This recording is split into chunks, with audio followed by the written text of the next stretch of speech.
Hello there. How you guys doing? Good morning to those of you who are in a similar time zone. And yeah, I mean, for those of you who know, there was the collab yesterday. It was fun. So yeah. I know not all of you were able to watch that one, but we'll see. Maybe the next one will be at a more convenient time for you. And anyhow, hope you're still having a great week. And now, weekend. Today we'll be continuing Dream Daddy. So, yeah, I've already got my honey water in preparation for reading a lot. And the VOD is apparently, well, only available on Twitch right now for the collab yesterday, but yeah, it will be up on the TheSpiderCookies YouTube channel. So, for those of you who are not following yet, you can still follow the YouTube channel. Well, it's technically called subscribing, but still, you can do that if you want to. We create a lot of fun content, and there's that. We'll hopefully soon manage to get the unique URL. It hasn't been unlocked yet, but it'll happen eventually, so we'll see. Anyways, Dream Daddy. I think we've got Joseph and Robert left to go on first dates with. So we'll still have to figure out which one to go with first. Might be flipping a coin for that. We'll see. Yeah. Haven't really decided yet, so. Otherwise, we could do a poll if you guys are in the mood for one, but yeah. Don't know how far we'll get with the game today. We have been managing to do like a couple of dates per stream. So, yeah, it just remains to be seen. I don't know how many mini games there are going to be. A lot of the dates were like 2 parts, so yeah, it's... I'm not sure. We'll see. I'm starting to wonder how long a speedrun of this game would be. I mean, if you could even speedrun the game. There's probably at least one of them who just happens to have slightly shorter dates than the others or something. So, I don't know. I've never been a speedrunner. But there's probably someone who's tried it. Would be surprised if that was not the case. Speed dating simulator. Yeah, I mean, I'm pretty sure there's someone out there who's done something like that. Or at least, like, checked how long it takes you to, like, 100% the game or something. Oh, I'm sure I'd be surprised what people speedrun.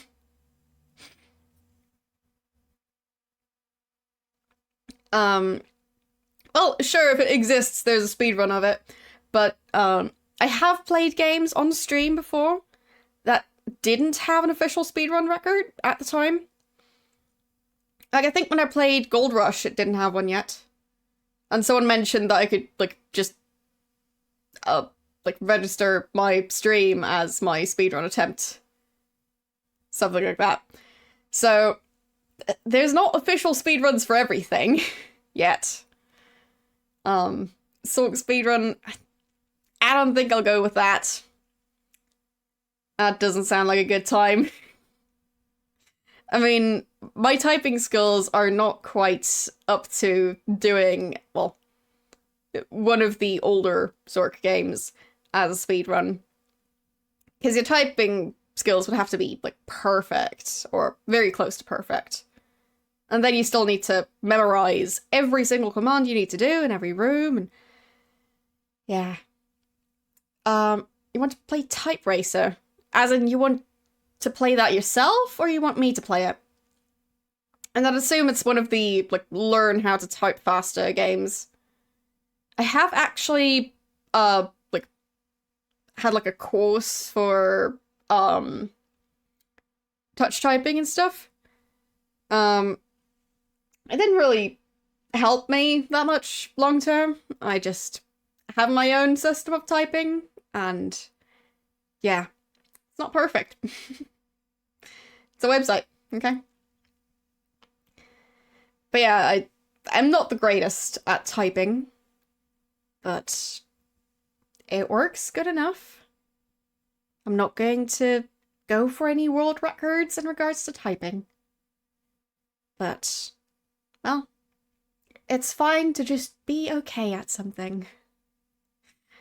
So, no, I'm not the fastest typer. Honestly not.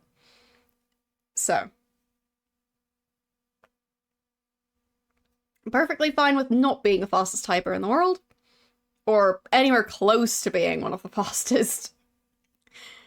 Because I have so many other things to focus on, and yeah, just typing, no, not really interested in focusing like hundreds of hours of my time on typing faster, because there are so many things I'd rather do. So, hello, how you doing today? I have used a manual typewriter before. I didn't like have to set it up and everything, so I was mainly doing the typing and the like sliding paper back. So yeah, the setting it up, I don't think I could do that, to be honest. Or at least not without like instructions or a manual. As in instructions from a person, as in being instructed, or a physical manual. So I know instructions and manual are kind of synonyms, so that's how I meant it. But yeah, I mean, I do end up with a bunch of typos, but I also switch between an English language and a German language keyboard, and that is confusing.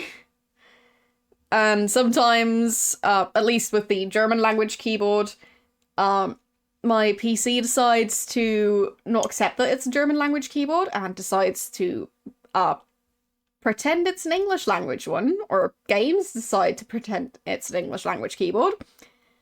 And that's inconvenient. Hello, how are you doing today? But yeah, that's definitely a thing that keeps on happening. So, yeah. It's a bit of a hassle sometimes. Especially with, well, not the letters, but like the other symbols. So, for example, not knowing where the question mark is on an English language keyboard, because I just have to know it by heart, and I don't. So, every keyboard is an American keyboard if you set your mind to it. I mean, let's put a pin in that one. Because I can't say I agree with it. I mean, sure, you could, like, mix the keys around and, like, use a permanent marker to, like, fix the keycaps to make it look like it works like an American keyboard, and then, like, rearrange them to where they would be, and all of that stuff. But, yeah, I just disagree. And you can set it to be a US keyboard, like, according to your PC. But, yeah, it's not the same thing. Anyways, I'm doing alright today. Already having some honey water to take care of my voice, since I will be talking a lot today with this game. But yeah, it's pretty good. It's 24 degrees today, so it's not 25 yet, and, well, yes, this is not the collab stream. This is the stream after the collab stream. So there's the first web, because we do those on this channel. But yeah, as I was saying, sorry to those of you who were not able to watch it because of the time zone. Yeah. And there's the first 3 webs, and we've got all of them. Also, I noticed last stream, I missed one of the web redeems, so yeah. Sorry about that. None of you noticed, I'd assume, or at least not for long, so you're welcome for pointing it out in case you want to watch the VOD. So, there was a 4th redeem, I just kind of missed it. Yeah. It happens. You noticed? Well, I noticed too, so now we can both say we noticed. But yes, I'm not sure Arctic is here. If you are, hello. If you're not, I hope you're having fun doing whatever it is you're doing.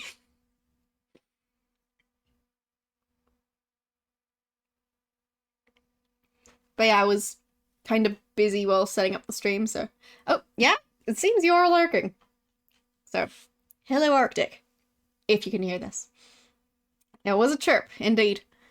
So, yeah, if you've currently got the stream unmuted, hello.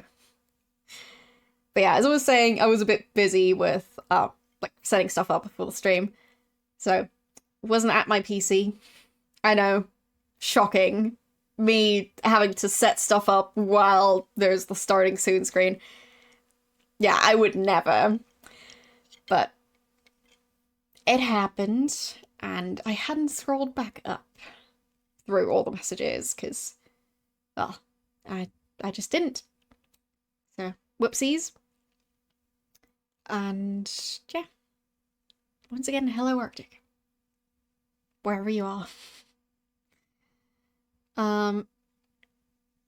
Well.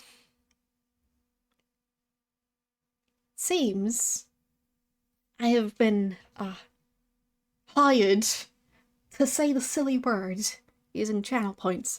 Bundespräsident und Stichwortwiederholungsverschiebung. There you go.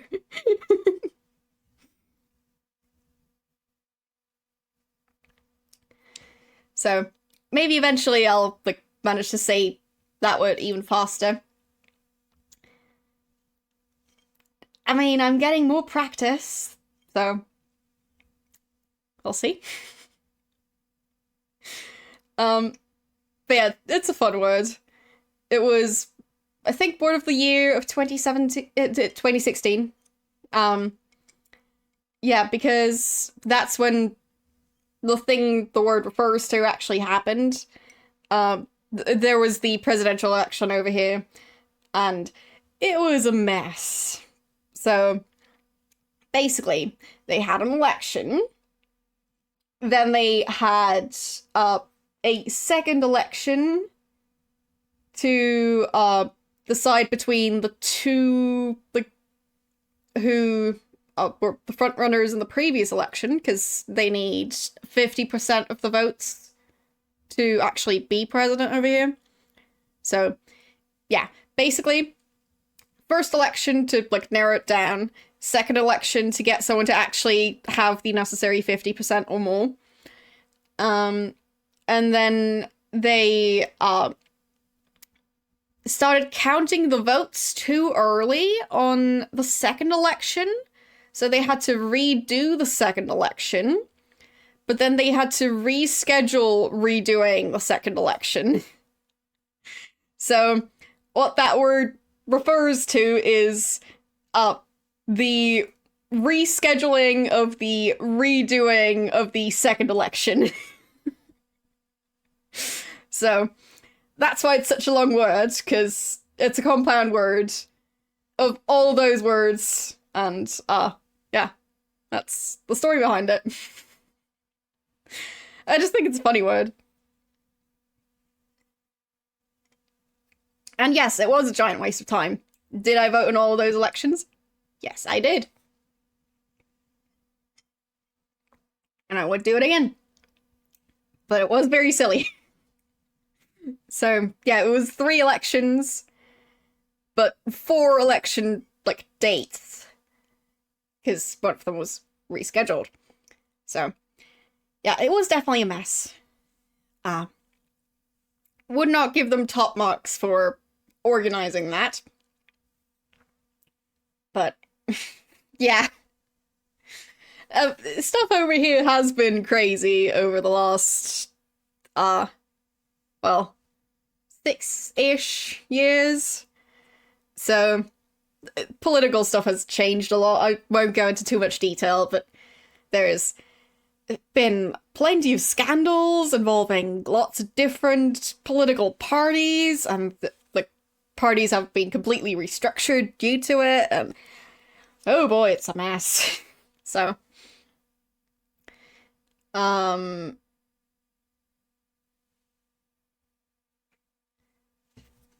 guessing that's just a silly English word, right? Because I don't think that word exists in German. Anti-disestablishmentarianism. There. I think I said it.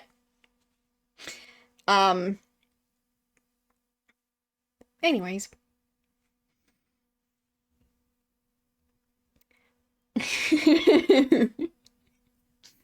Well, this stream isn't about getting me to say specific words like that. The game has plenty of words that I won't be able to pronounce properly, so you'll get to watch that instead. Isn't that lovely? So, I'll just fix some stuff behind the scenes. Don't mind me, I'm a very professional streamer. With a very professional setup. As usual. So, yes, I am starting up the game. Everything's fine. This is fine. Alright. There we go.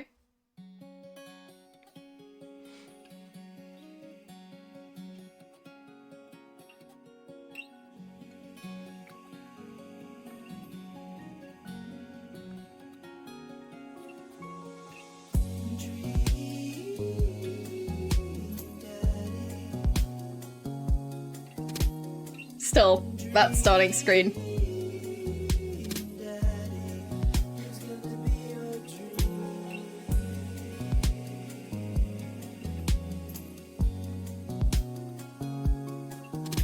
So, I can play through the minigames again. I want to play this one again. Now that I actually know how it works. So, I think it was this one. And I needed to rotate it. There. No? No. No. I'm confused. Was it that one? Yeah, it's that one. There we go. And there.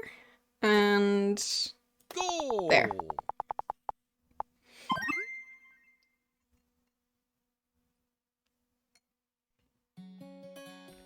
Just wanted to prove to myself that I could do that minigame.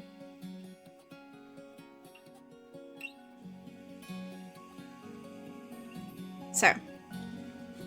Because last time I ran out of time because I didn't notice that you could, like, flip over parts. The controls are a bit silly on that specific minigame. So, continue. And load. Welcome. You've got dads. As you can see, none of them are named Chad, so... yeah. Sorry to disappoint. So... Hey, buddy. So I have a favour to ask. Robert invited me over for dinner. I know it's kind of a faux pas to invite another bro, but... I've known the guy for years. I still can't get a good read on him. And I know it's gonna be super awkward if I go myself. Will you please come with me? I love food. I especially love food that's free. And I don't know why you're so sweaty over cooking, but sure. Yeah, dude. I'm down. Thank you. I really hope that's a sweat of relief. Eat that dinner. It's not really anything close to Leisure Suit Larry. I mean, like, in Leisure Suit Larry, basically nobody likes him. But this game is actual, like, this is closer to actually being a dating simulator. So, yeah.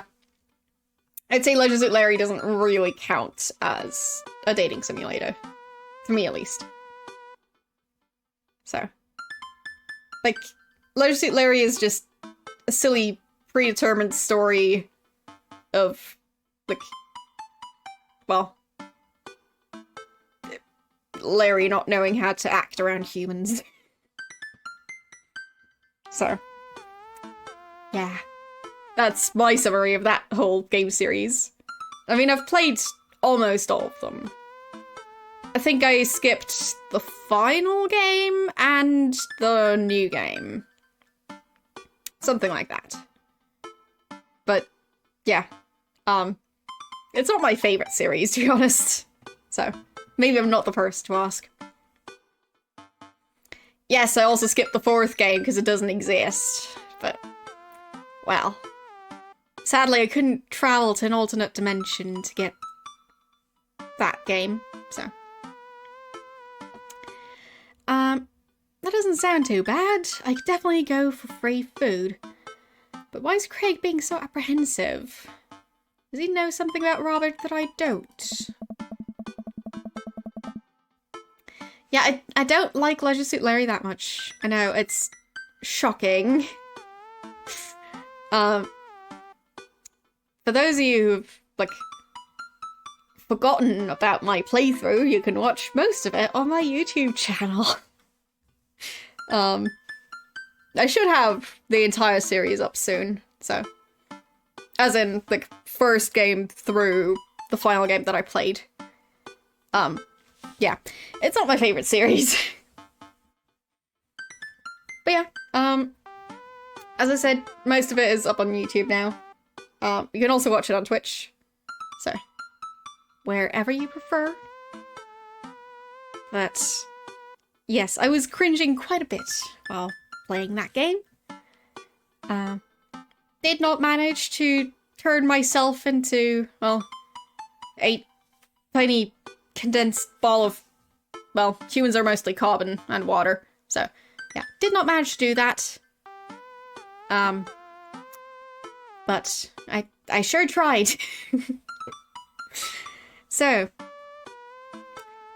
a favorite Sierra series? I think,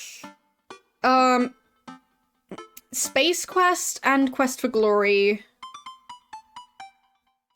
would be more on the side of favorites. Like, King's Quest, there are some King's Quest games that I liked a lot more than others. Yeah, but I think if I have to choose one favorite, it would be Quest for Glory. Oh, also Gabriel Knight. True. That's Sierra too. I kind of forgot that that's Sierra. I did definitely enjoy Gabriel Knight. So, yeah. Also Laura Bow. That's Sierra. So, yeah. Thinking of all of those, I don't think Space Quest is up there. So, Quest for Glory 4 was my favorite. Even though it's very much an unfinished game, in my opinion. So, I see a lot of potential in Quest for Glory 4 that just was not fully realized. But I still like the game. Well, I'd say it's kind of unfinished. As in, not just buggy, but at some point they had the wrong voice actor read a line, and they just left that in the game. They had part of the voice acting play at a completely different like point in the game where it should not have played. Yeah, so I'd say it's kind of unfinished in that regard. That's not just normal glitches, that's just like, have they even tested this? So, to me, that's more on the unfinished side than glitchy side. Anyways, yeah, I'm sure there are fan patches. My point is, they should have finished their game. Because, you know, it's kind of their job. They made a game after that one.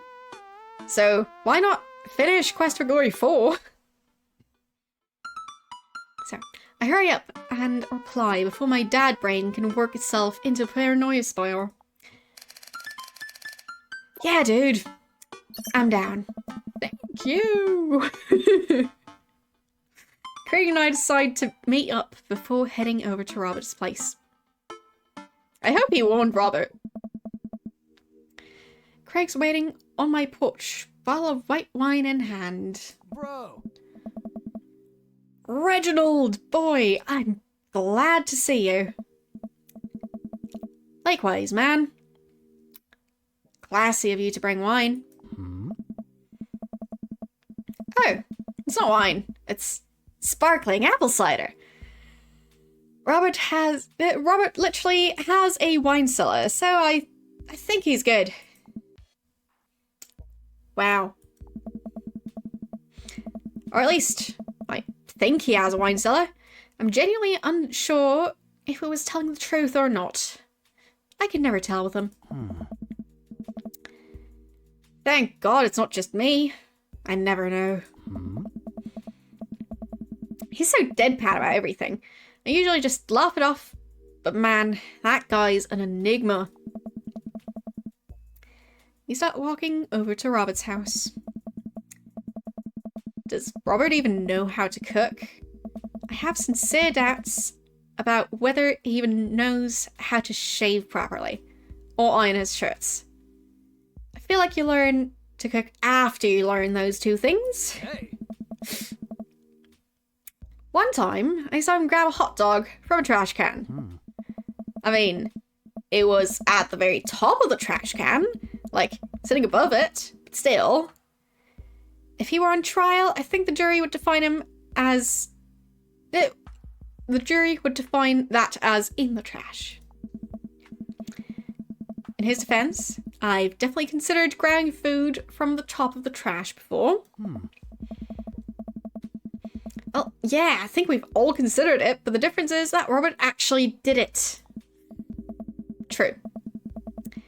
Maybe he's the enlightened one. Maybe we're holding ourselves back. Oh. He didn't have a response to that.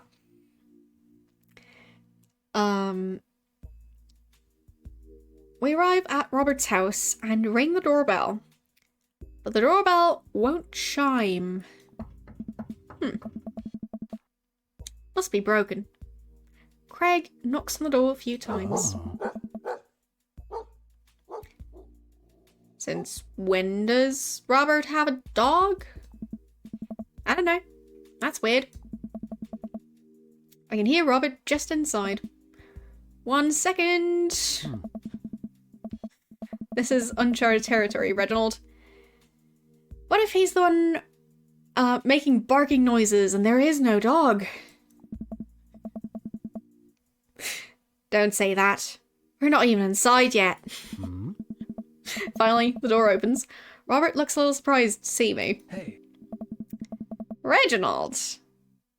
I didn't know you'd be tagging along. Oh. Did Craig not tell Robert I was coming? Come on, Craig. I can leave if there's not... No, that's fine. Come in. Well, this is gonna be awkward.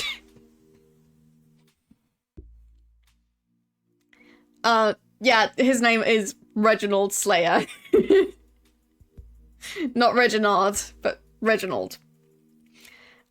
named after our lovely spider friend, whose name is Reginald III, Slayer of Flies. But that was too long of a name, so we had to settle for Reginald Slayer. So, yeah. We enter Robert's living room, which is surprisingly really nice. Super messy, but still nice. I mean, sure he has fancy stuff, but it is not well taken care of. Make yourselves at home. We can still hear barking from the other room. I didn't know you had a dog, Robert. Oh, yeah, that's Betsy. Have to, put her up when guests are over. She'll calm down a bit. In a bit. What kind of dog is she? Pitbull. Rescued her from a dogfighting ring a few years back. She hates strangers. If I let her out right now, I would probably have to take you both to the ER. Sounds like that dog should, like, get some therapy or something. That, if he's had that dog for several years, he should maybe get that dog's behavior checked out, because, that sounds like a problem. Well, sure, pit bulls are dangerous if they have behavioral issues. My point is, oh boy, this dog apparently has behavioral issues. So, that's not good.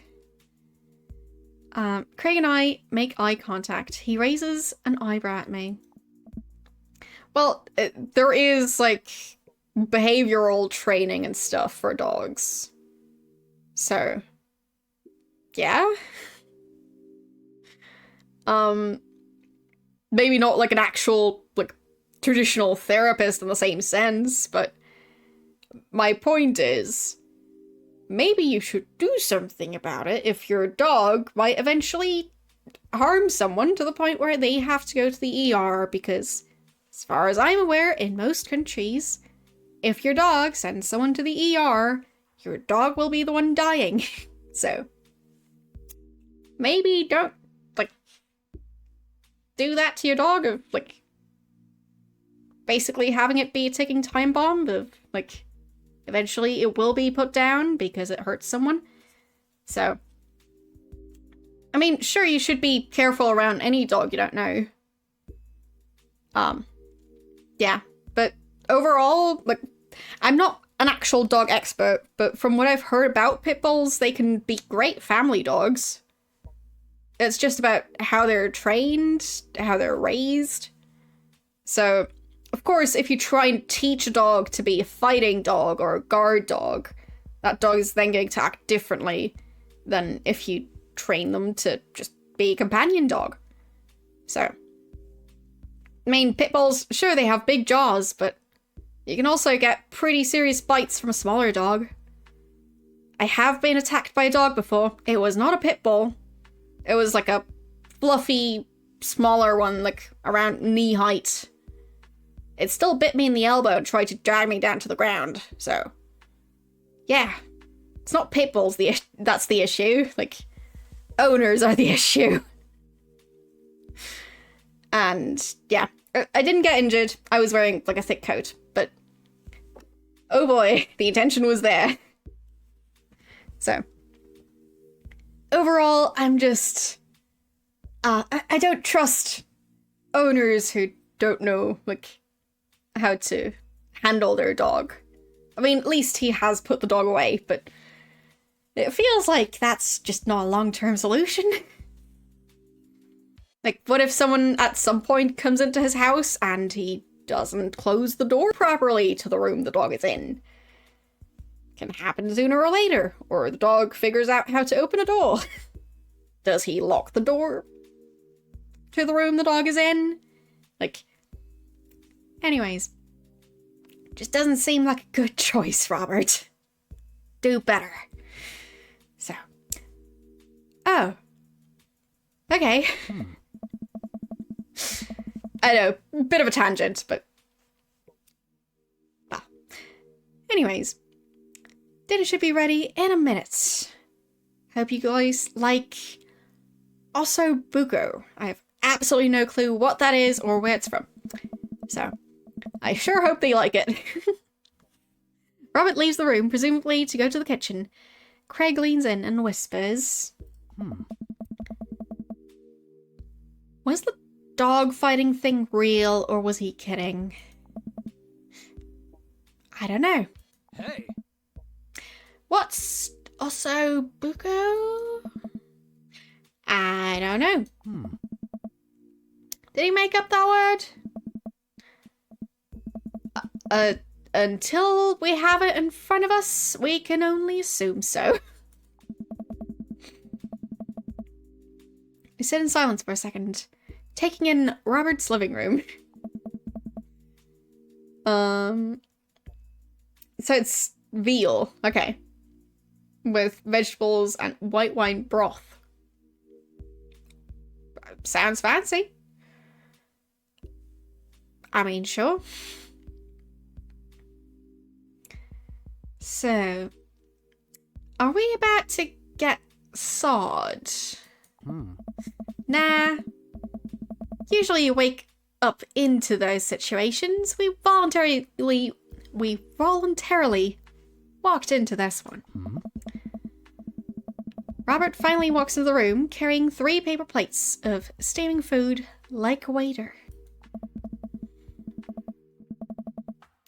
I don't have a dining table. Don't trust them. So we're eating here. He doesn't trust dining tables. Excuse me, what? Oh. Also, I don't have real people plates. Hope that's okay.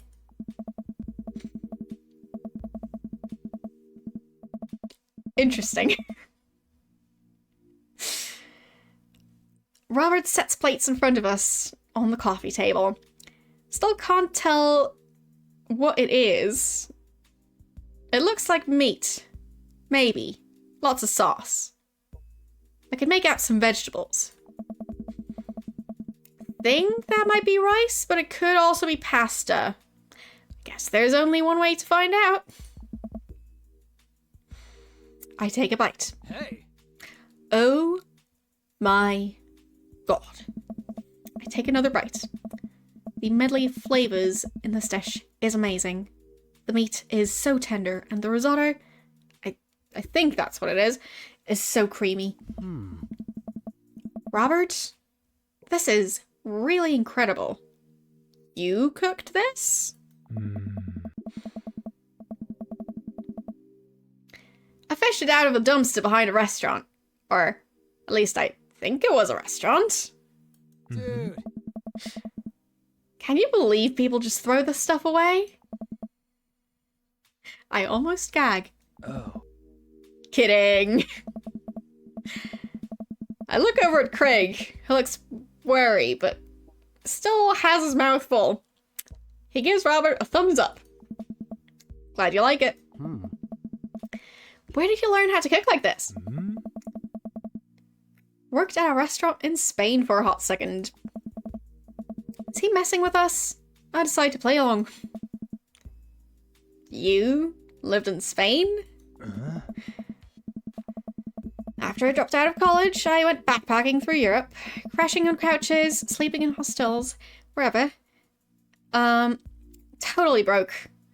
Worked a couple of odd jobs, wherever I could to scrape together some cash. One night, I'm eating dinner at this little restaurant just outside of Madrid. I go to pay and realise I spent the last of my money on booze the night before. Oh. I'm in the middle of ditching when the magic catches me and puts me to work in the kitchen. Long story short, they ended up liking me so much they offered me a job. Why not, right? Started living with some distant relatives on my ma's side. Hey. Over the course of 2 years, I worked my way up from the busboy... Wait. What? That's a job at a restaurant? For those of you who know stuff about restaurants, what? Like, anyways. Worked my way up from busboy to sous chef. Learned a lot. Oh, that's the person who cleans tables. Okay. Why is it named after buses? How does that make any sense? Or is it named after something else and just happens to look like the word bus? I'm confused. Craig and I wait for the punchline. Oh, it's another word for cleaning the tables. Okay, fine. Okay. I just don't know English. Glad we could clear that up. Anyways.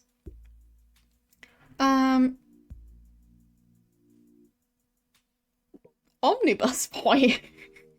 Alright.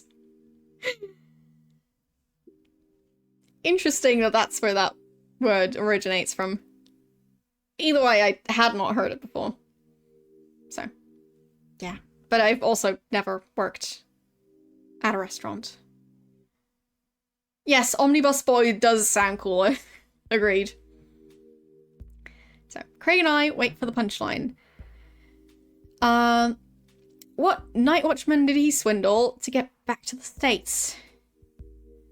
Did he con in a game of poker in the back room of a speakeasy for safe passage in the crew quarters of a cargo ship? I mean, considering he was, not in the US, speakeasies don't exist over here because we never had prohibition over here. So. Hey. Yeah, I agree with Reginald, just, yeah. Speechless. Anyway. I still love to cook. I don't know what's real anymore, but this food is so good, I kinda don't care.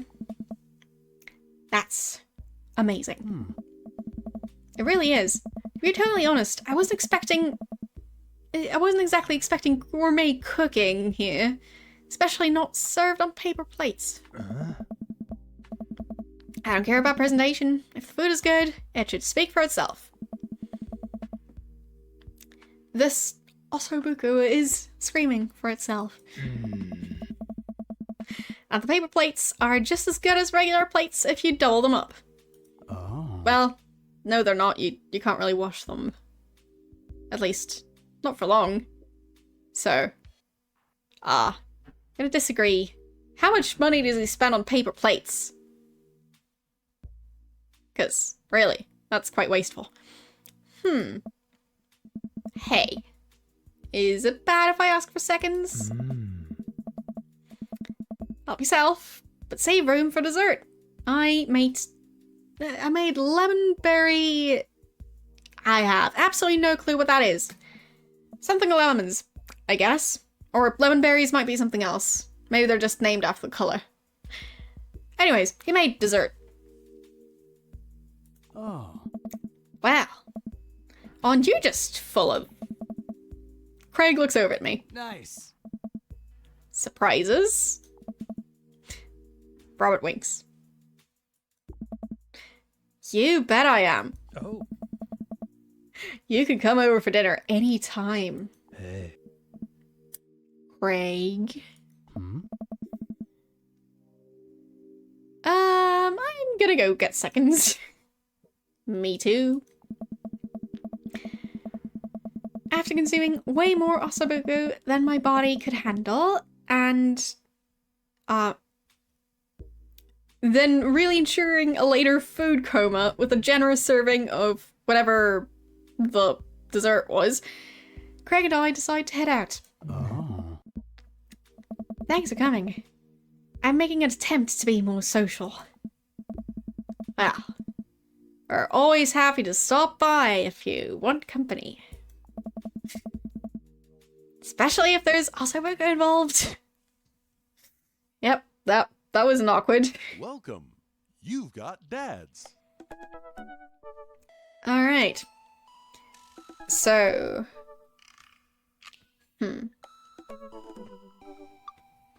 A ring-shaped cake with yeast and soap and liquor flavored syrup. Okay. But yeah, it's...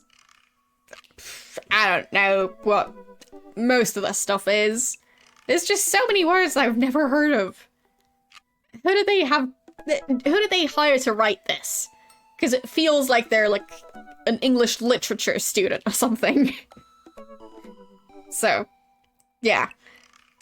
I mean, there have been plenty of games that had words that I didn't recognize, but this one has a lot of them. So, maybe they wanted to market this to English teachers or something. I don't know. So, I guess we could save. In case the game didn't autosave already.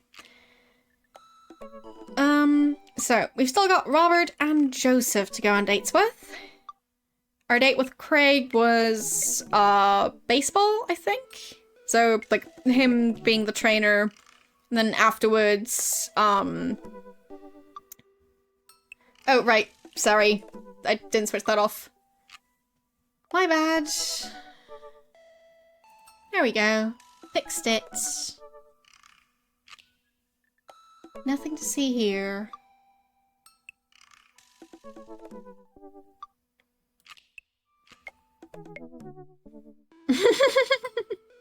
You'll set up the stream?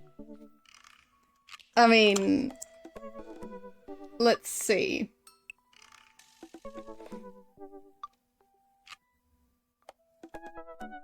And no, I'm not checking, like, if I can set up the stream, don't worry. I'm checking something else. So.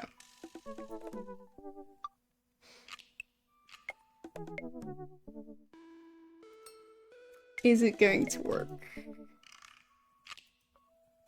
Yes. I can delete mod messages. Fixed it.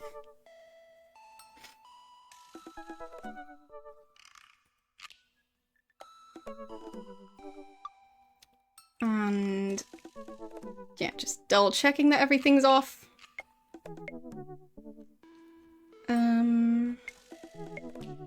I think it should be, hopefully. Yeah, it'll be fine. Everything's fine. I'm very organized. Alright, Robert or Joseph? I mean, they're both a bit more on the mysterious side. I think I am going to flip a coin to decide. So, I'm assuming you guys are interested in the outcome of the coin toss. So, here's the coin. I think we'll go Spider for Robert and Cookie for Joseph.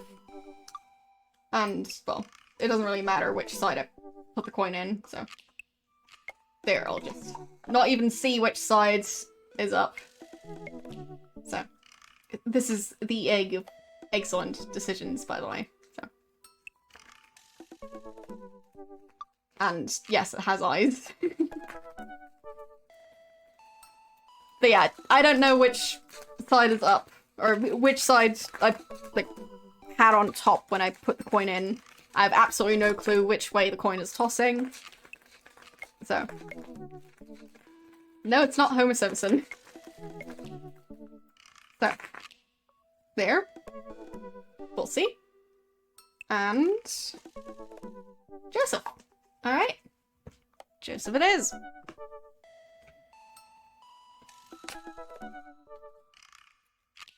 Voted Maple Bay's #1 youth minister 5 years running.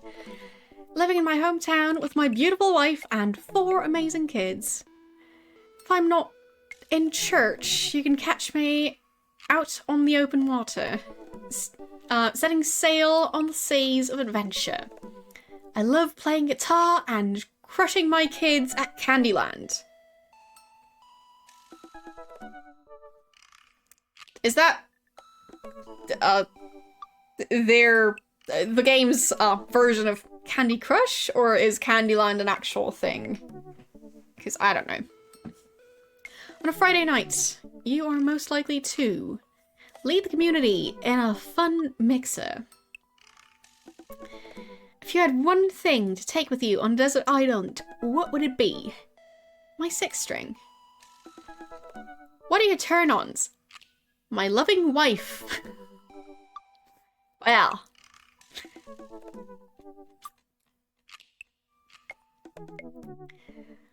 What did you want to be when you grew up? Ship captain. What's your favourite movie genre? Feel-good movies. What's your ideal date? Lovely night on the town with my wife. I mean, let's just say, for those of you who have not watched all of the previous streams of this game, their relationship seems to be a bit more rocky than he's letting on. Basically, we met her, I think, possibly before we met him, or at least before we knew who she was. We met her in a bar, and she was hitting on our character. Didn't mention that she was married. But, yeah. It was weird. And I don't think he knows about that. So. What do you never leave home without? The good book. I mean, he's not carrying a backpack, so probably shouldn't question that. I spent a lot of time thinking about how I can be a better man, husband, and father. Well, isn't he wholesome?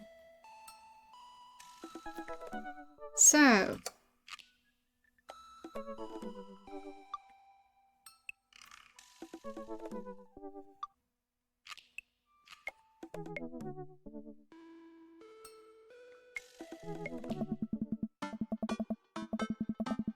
His family's a little weird, but Joseph seems cool. I should take him up on his offer to hang out. Wait. How do I hang out with a priest? I don't go to church. Should I be Jesus-y? What does that even mean? I imagine Joseph's family staring at me as I fumble through some sort of prayer attempt. Maybe not too Jesus-y. A light smattering of Jesus. Will he want me to pray? Is he going to pray at me? Do I have to pray at him? Talking to Joseph, huh? Gah! Amanda?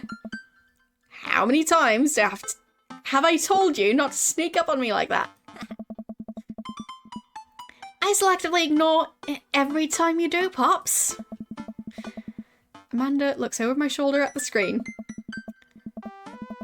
Joseph can't read your mind, you know. If you want to talk, just message him. But I've never been friends with a priest before. What do I talk about? My favourite Bible passage? Ice cream socials? Car keys? First of all, he's a youth minister with a tattoo, not a priest. There's a difference? Ugh. You're overthinking it, Dad. Listen, just put it like this. Hello, neighbour. Thanks again for the invite to barbecue. I'd love to hang out soon if you're not too busy. Isn't that a little too business casual? Fine, give me the keyboard, I got this. Amanda focuses on the keys. Oh no.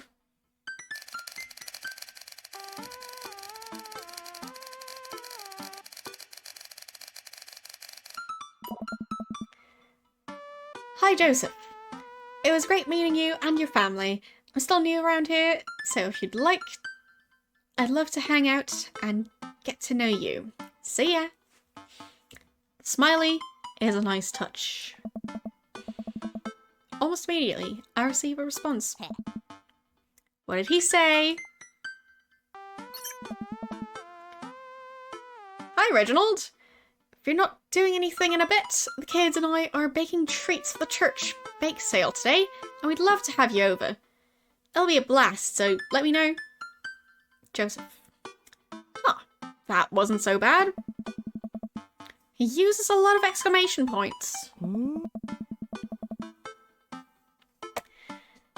more concerned about him signing his name with a tilde. I don't know how to pronounce that word in English, so I'll just go with that. It's not that important. Odds are that's the first and only time I'll have to pronounce that word within the next 5 years. So, anyways, I'm willing to let it slide this time. I'll respond back. Sounds like fun, Reginald. Oh, well. I guess I'm doing this. Yeah, I didn't really get to see what he wrote, and it's partially hidden behind Reginald's hair, so I'm hoping we'll get to see the rest of the message, but just in case we don't. Come on by the... I'm guessing that's great. Come on by the house as soon as you're ready. We'll be here. I think that's it. Yeah. Save a brownie for me? Promise you won't sneak up on me anymore? Huh. Amanda stares at me, unblinking. I don't make promises I can't keep. Real to a fault, Pops. Aww. And Dad, please don't be weird about the religion thing. Me? Weird? Never. Oh boy. I make the short walk over to Joseph's place. Don't be weird, Reginald. But what if they hang up a bunch of crosses? Or collect those little porcelain babies? What if they're all praying? Do they pray before dinner? During dinner? Over the porcelain babies? Oh boy. He shouldn't have gone. The door begins to creak open. A shadowy figure obscured on the other side. Who's there? Reginald. The door opens the rest of the way. It's Joseph's eldest son. What's his name? Hey. Hey. Chris? Hi again, it's... I'm Reginald. I know what your name is. Oh, yeah. We met at the barbecue. How's the, Please don't say it. Jesus!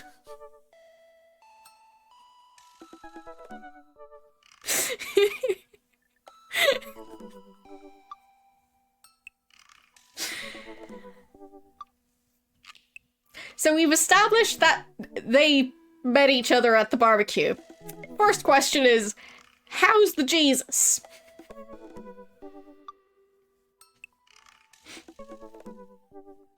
Yes, you need to ask that more. We should all ask that more, obviously. Oh boy, Reginald, what have you gotten yourself into?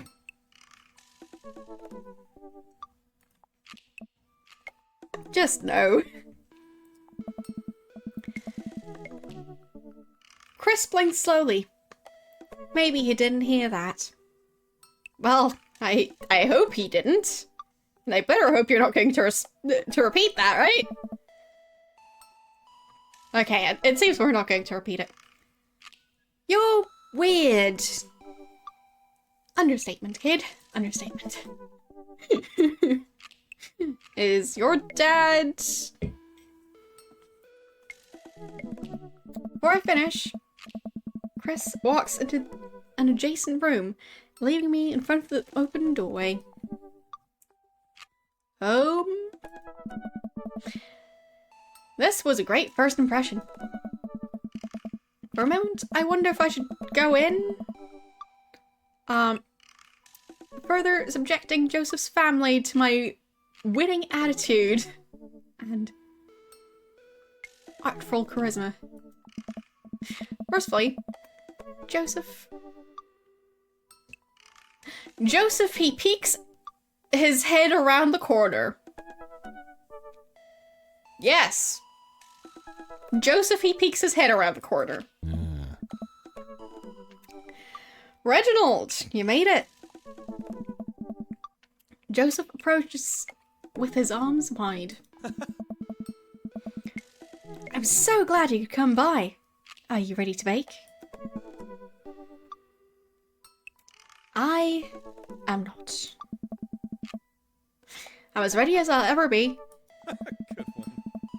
That's the kind of semi-confidence I like to see in a baking assistant. Come on in. Yeah. Joseph leads me into a bright, spacious home full of nautical knickknacks. This isn't what I imagined at all. It's actually pretty charming. Yeah. I believe you've met Chris, who left you outside. Yeah. Chris?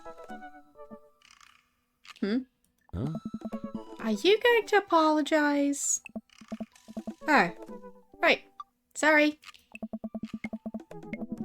I try to make eye contact with Chris, but he keeps looking away. He must be really shy. It's alright.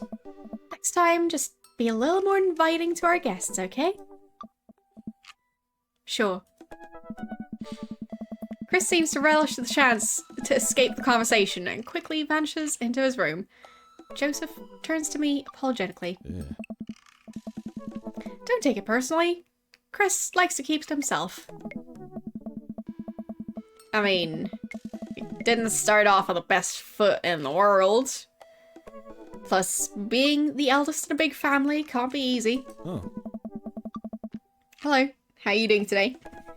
But yeah, they did not start out the conversation on the greatest note, indeed. We tried to cut him a little slack where we can. And here are the twins. Christian, Christy, say hello to Reginald. Hello, Father. Hello, Reginald. Oh. Kids, come down. Dial it back on the creepy twin stick. Creepy twin stick?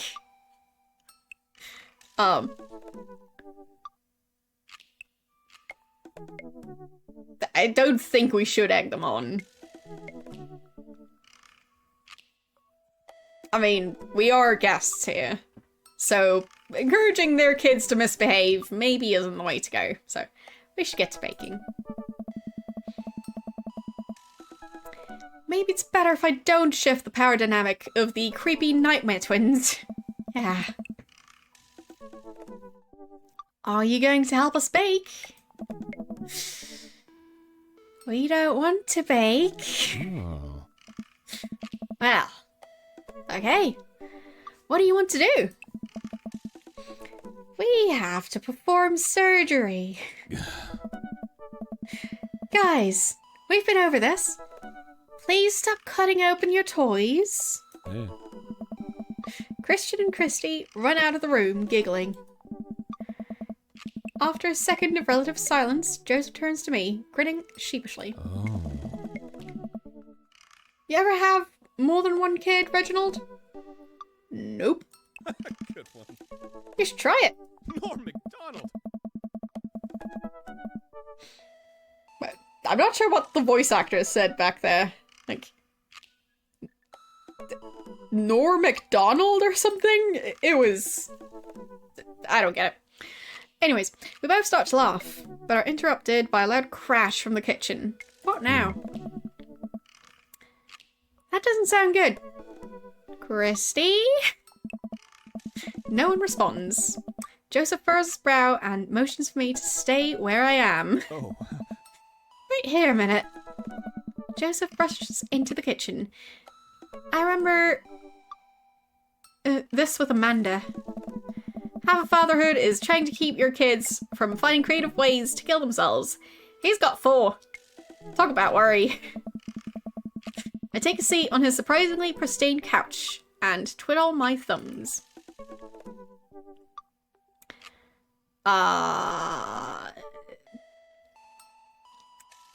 Examine the floor. Well, if you have this many kids and things are bound to end up on the floor, no matter how hard to try to keep it clean. Well, if you have this many kids and things are bound to end up on the floor. Once again, English confusing. A spot of terrifying cloth doll that appears to have both arms pulled off. Have had both arms pulled off several times. It's been stitched back together a lot. The tag says C plus C. Of course. So it belongs to the twins. Oh boy. Poor doll. I set that down and spot a houseplant. Oh, there's one. I think that might be the only one. They don't have a lot of plants. Hey, little guy. Keep being you, tiny houseplant. Wait, a houseplant on the floor. Maybe it's not that one after all. Maybe it's somewhere off screen then. I spot one last thing on the floor next to the houseplant. It's a silver necklace. Well, I see something that looks like a necklace under the table, but there's no houseplant near it. I'm confused. Wow. This looks expensive for something casually tossed on the floor. If there's a story here, it's none of my business. I mean, I'd argue you generally don't store jewelry on the floor, so maybe it's better to pick it up and, like, put it on the table. Or, like, pick it up and ask Joseph about it. But I guess we're leaving it. Examine the coffee table. It's the last place a criminal would look. I mean, you have a point there. If you're gonna break into a house, you probably aren't expecting the expensive jewelry to be on the floor. Yeah. But still, it's a weird place to store it. There's a couple of cool knickknacks on the coffee table in front of me. Hey! A cross! I don't see it. I see 2 building blocks. Hey! Another cross. This one looks a little different. And a 3rd cross. Unified design aesthetic. Smart choices.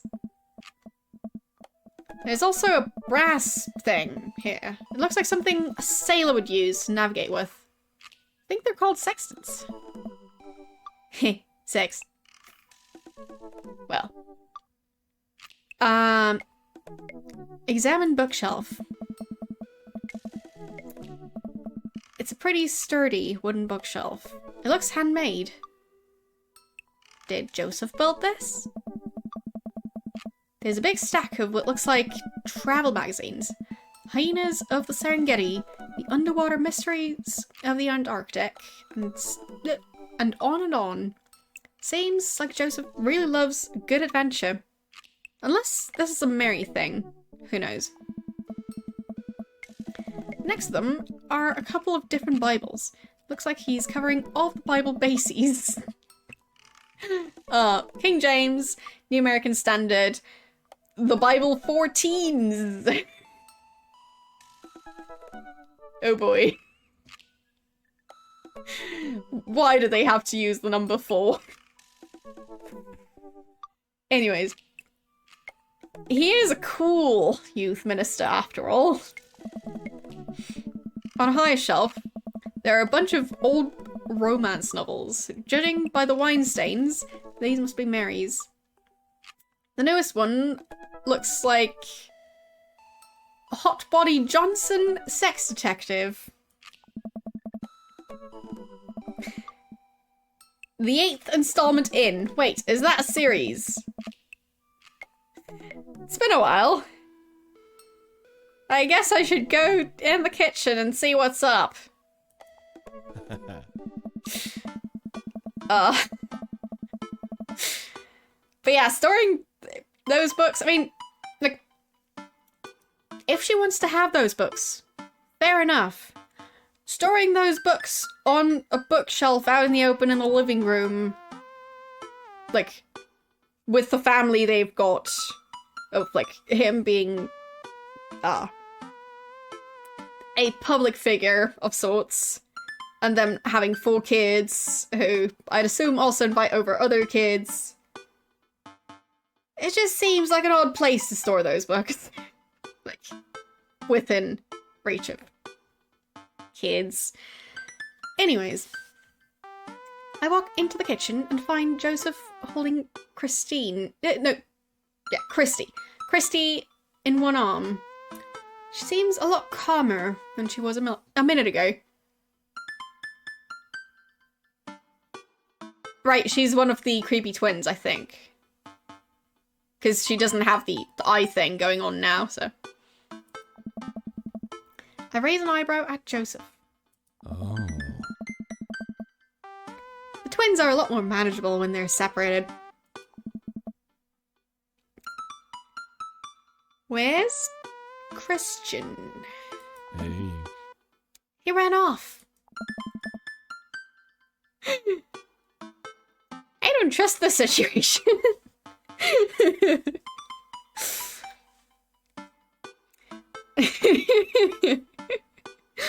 Yeah, I might be panicking a tiny bit too.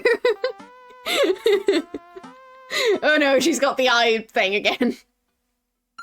This isn't gonna go well. Anyways, I'm doing well today. How about you? Christy dips a spoon into the brownie batter and gives it a taste.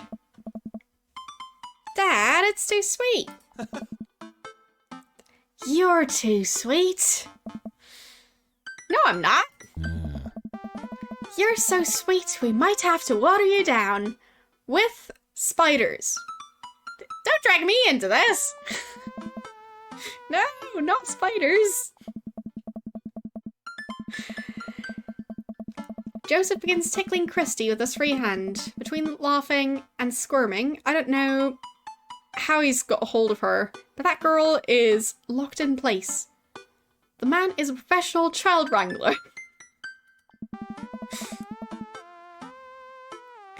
Christy fixes me with her best puppy dog eyes. Save me from the spiders.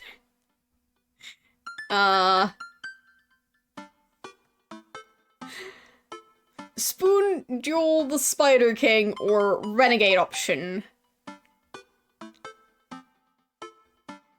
I mean, I'm confused on so many levels. Is the window locked? Because I want to leave. I don't know what the Renegade option is. Why is there wine on the counter?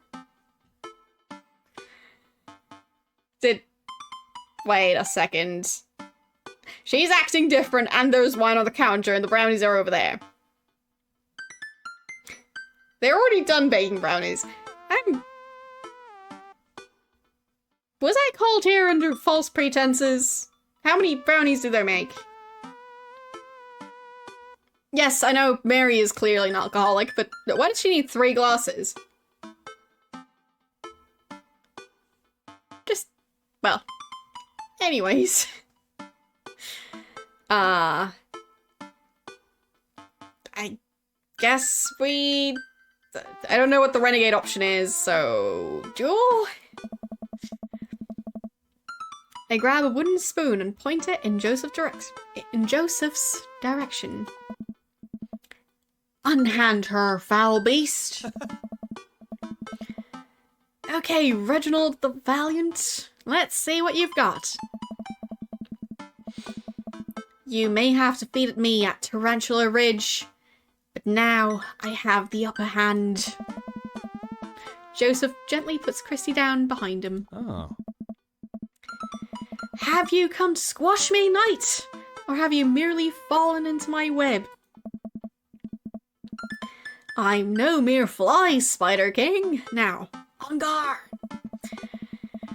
For a minute or so, Joseph and I mocked you all with the two dumbest looking spoons in the room. Okay, now we're insulting cooking spoons. Eventually, I strike a killing blow in the invisible heart between his arms and his body, and Joseph recoils in horror. Lords of Arabia! Blast! I am defeated! You can never best me, Spider King, for I have the power of... I take a taste of the brownie batter.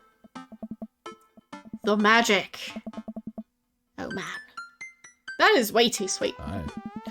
Christy begins jumping up and down excitedly. My hero, my hero! Christy hugs my leg before making a surprisingly fast exit. Aye. Hey, wait! Do you want to bake brownies with us? Christy hesitates, then shakes her head, and... then shakes her head no, again. Wait, again? Whatever. Sparkle Pony! Yeah. Sparkle Pony? Joseph looks confused. Well, you and me both. You don't want to bake with Dad now? You want to play with Sparkle Pony? Yes! Okay. Go... Before Joseph can even finish his sentence, Christy is out the door and down the hall. Ahead! Yeah. Joseph sighs deeply as he stares into the chocolate batter. He tastes it again, face twisting.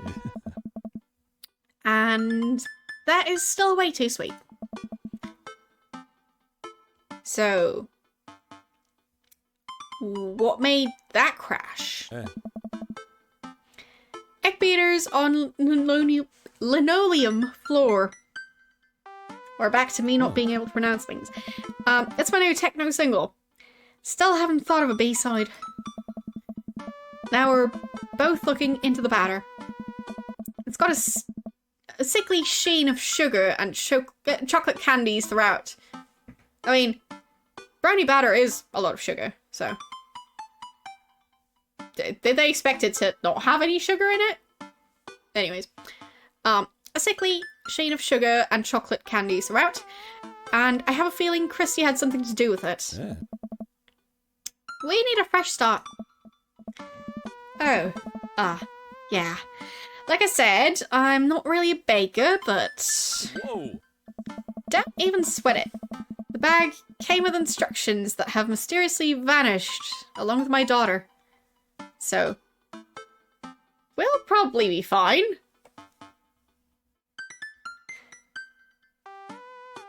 Wait. So, they're using a baking mix, I think. And they've already used the baking mix for this. And now they're starting over again.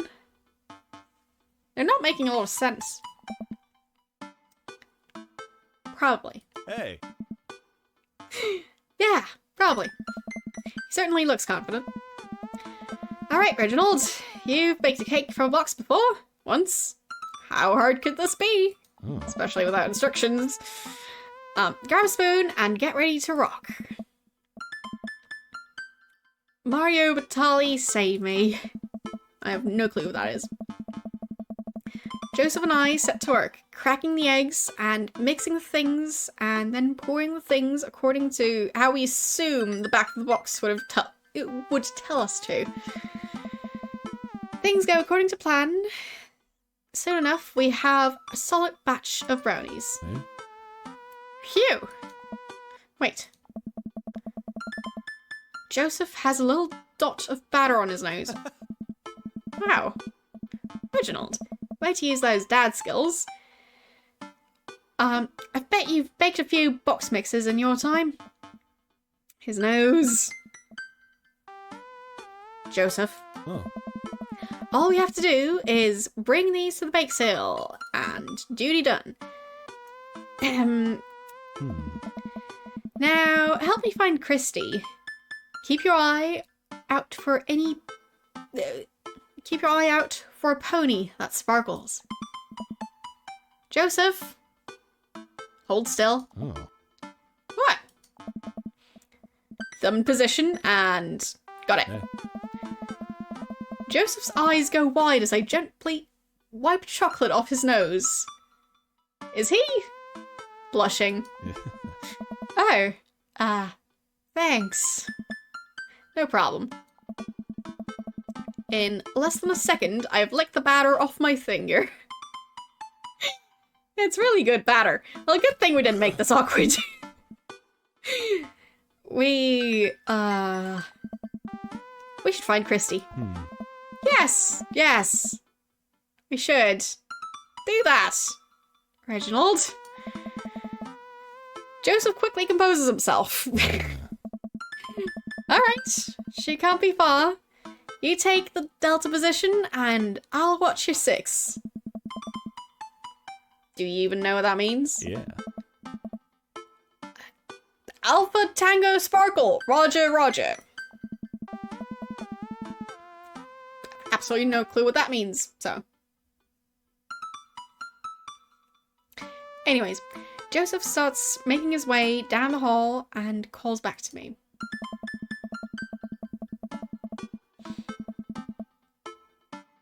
Take the brownies and the rest of the stuff I baked earlier today while I get Christy. We'll meet you by the car. Yeah.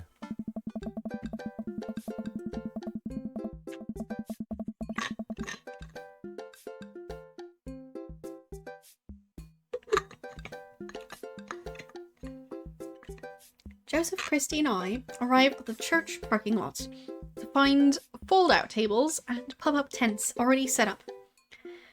Looks like the bake sale is already in full swing. Wow, this place is packed.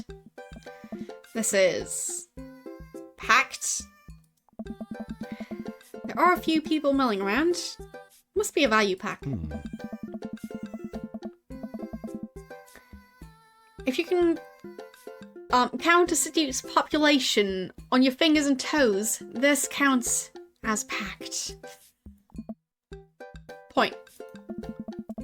Christy rockets out of the car and into the lot. Is she running on jet fuel? I want to sell brownies! Okay, let's get set up. I want to see Mom. Yeah. She's down by the other row of tables, helping out with another group. Want to go over there and tell her I said hi? Mom! Christy zips off immediately. Joseph seems unconcerned.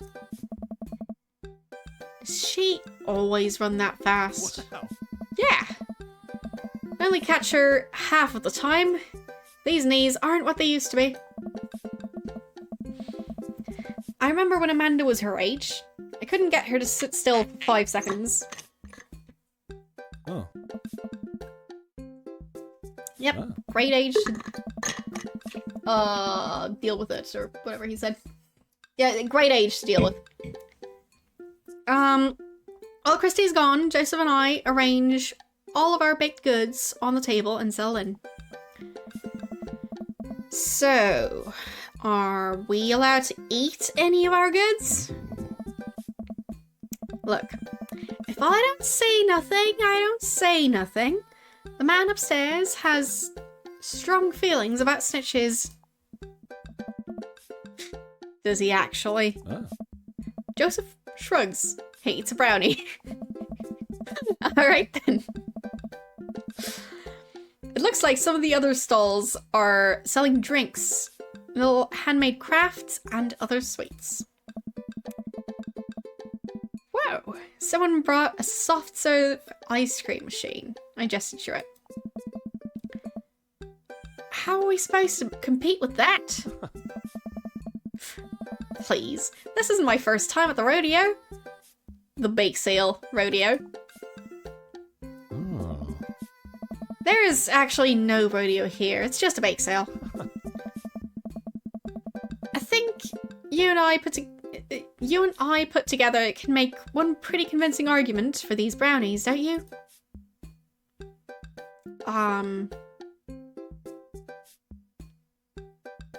Sneak another brownie to ease your fear of public interaction. I reach for another brownie to stress eat my worries away. Joseph smacks my hand before I can grab it. Focus, Reginald. Aye. It's not long before we have our first customers. Hey. Well, I guess we won't get along with Joseph, because he doesn't approve of us eating brownies. That's the deal breaker. Hey, dude. Hiya. Matt, go and see her. Great to see you guys out here. Hey. Happy to support a good cause. Plus, you know, as the owner and proprietor of the Coffee Spoon, an establishment that specializes in baked goods, I have to scope out the competition. Joseph leans close to me. This guy knows his stuff. Stay on your toes. So, what recipe did he use for these brownies? Don't say you used the box recipe. Don't say you used the box recipe.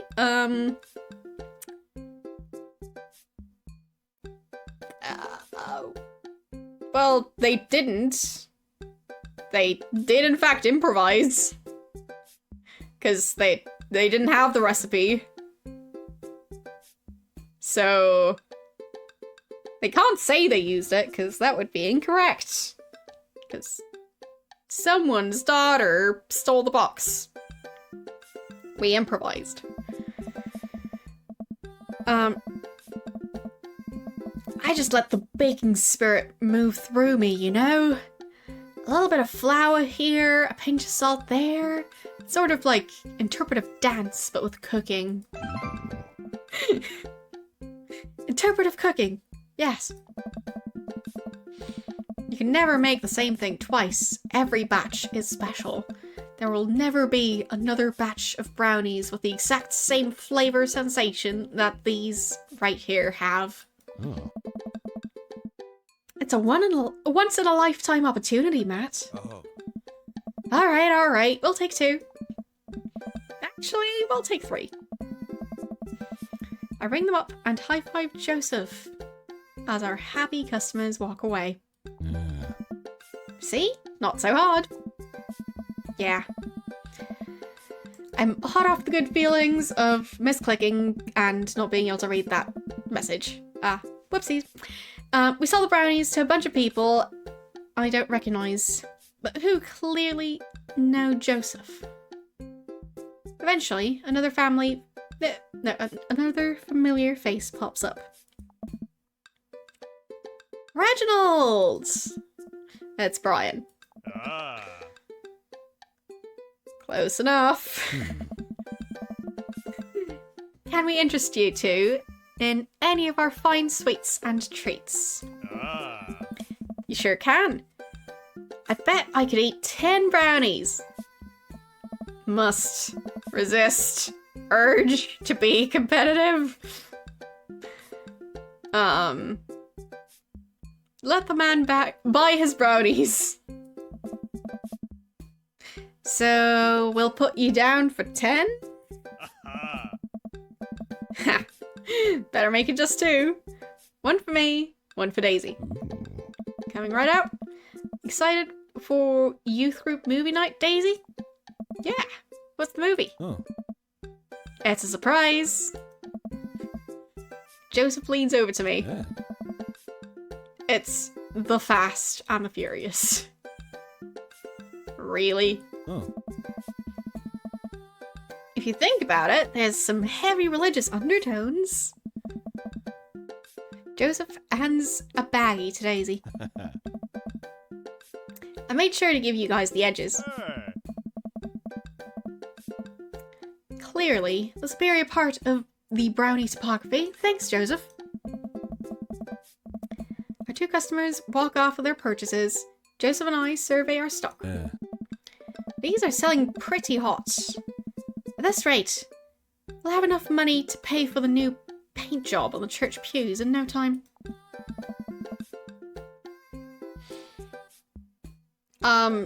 Well, I actually also prefer the edges of a brownie. Or, well, the edge pieces of brownie. Because they're crispy.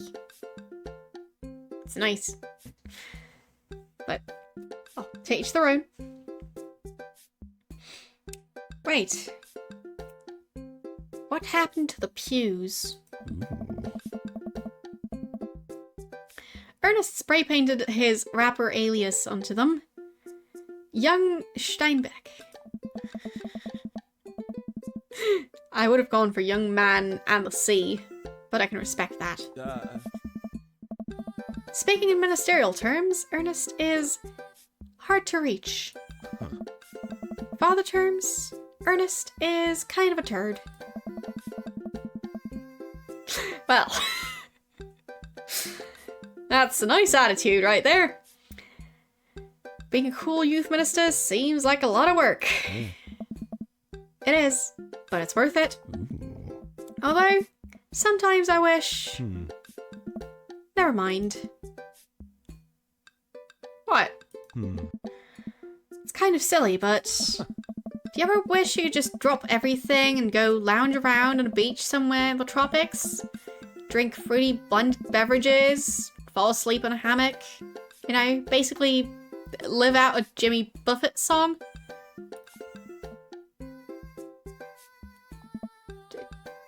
Joseph?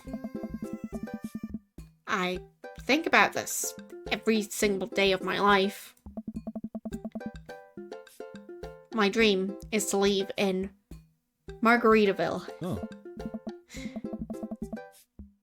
One day, my friend, one day we'll be on island time. We make a couple more sales to some more church patrons. Everything seems to be going smoothly. Off in the distance, I spot my old buddy Craig. Craig! Oh. He's gonna be hard to sell. Craig's a fitness man. I think he comes to these bake sales to test himself. To see if he has the resolve to refuse processed sugar. Are you sure you're ready for this? We go way back. I got this. Oh. Craig jogs up to our table with Briar and Hazel in town. They're each finishing an ice cream cone, so it's unlikely we're gonna sell them. We're gonna sell them on brownies too. Probably won't be able to sell to the baby. She's impossible to read. Well, whatever. Reading, it's a thing. I try my best. Anyways, it all comes down to Craig. Oh. Hey, bros! Hi, Uncle Joseph. Hi, Amanda's dad. Were you interested in one of our delicious homemade brownies? I don't know.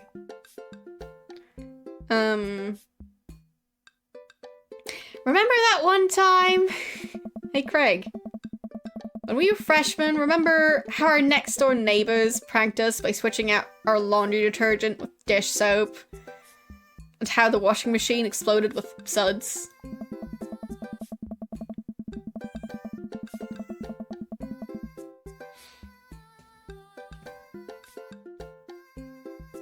But yeah, fair enough.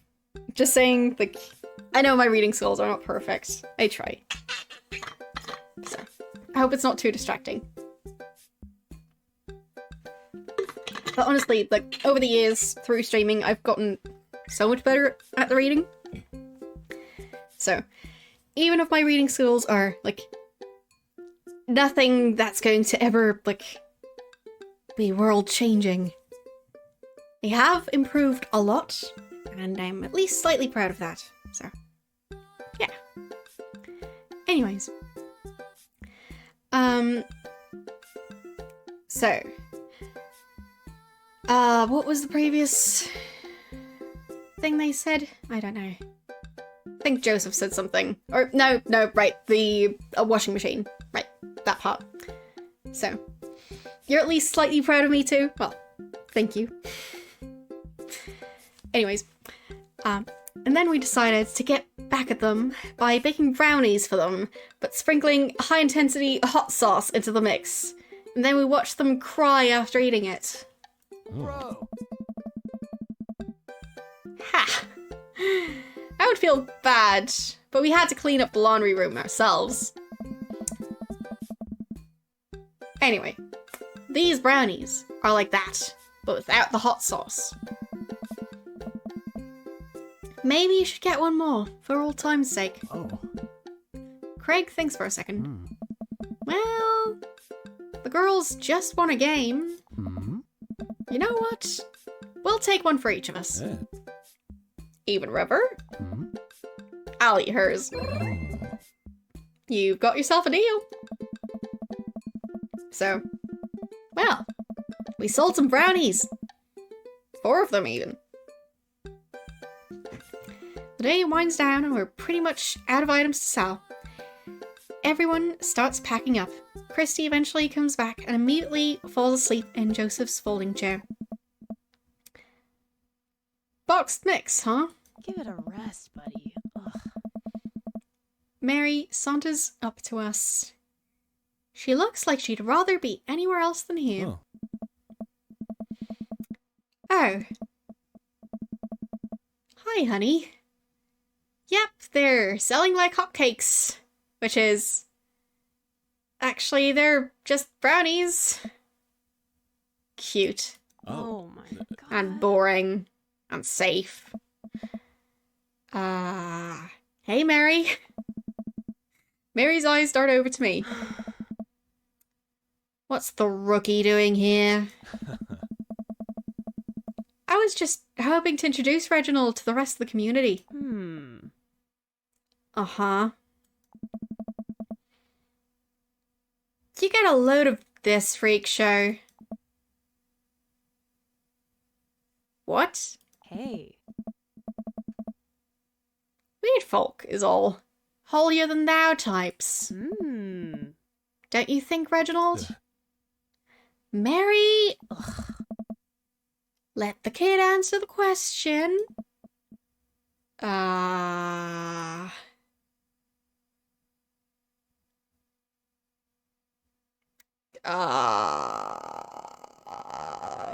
Brownie.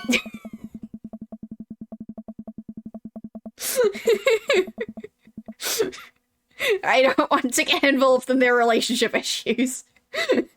I grab the closest brownie and shove it in my mouth, and then point to my mouth as the universal sign for can't talk, mouth is full. Quick thinking, Reginald. Thanks, Reginald. Good job, Reginald. This one's a keeper, huh? Yeah. Mary, can we talk about this later? Ugh. Oh, am I embarrassing you in front of your new friend? Joseph doesn't respond, trying his hardest to keep his cool. Hmm. Can we please talk about this later? Sure thing, honey bear. Mary turns her attention to me. Hand over the cash. Hey. Jesus, I'm not trying to rob you. I'm in charge of the funds here. Hand over the cash we've made. It feels like a hefty wad, if I may say so myself. Ah. Thanks. Ah. Now give me your wallet. What?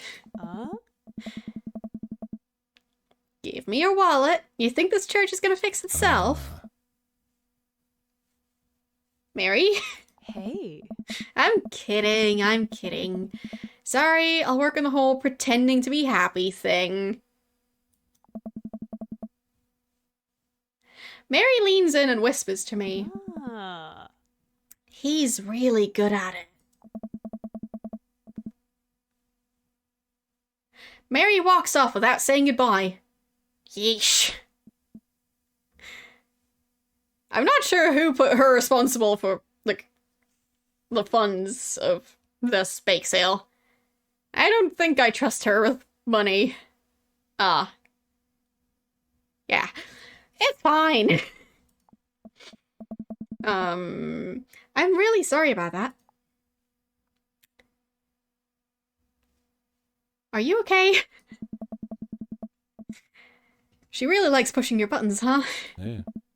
Joseph shrugs. Mm. No marriage is perfect! Oh boy. You ready to head out?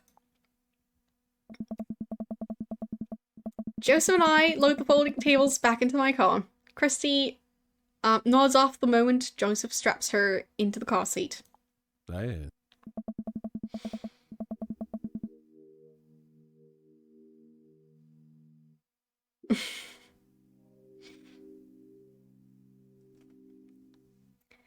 Anyways, well, he said no marriage is perfect, as in there is no marriage that is perfect, not no marriage is perfect. And I've read it as the first one, so. Anyways, you're confusing me now. Why? I drop Joseph off in front of his house. A small yawn sneaks out of me. Oh. Looks like I'm tuckered out, huh? I'm a sleepy dad.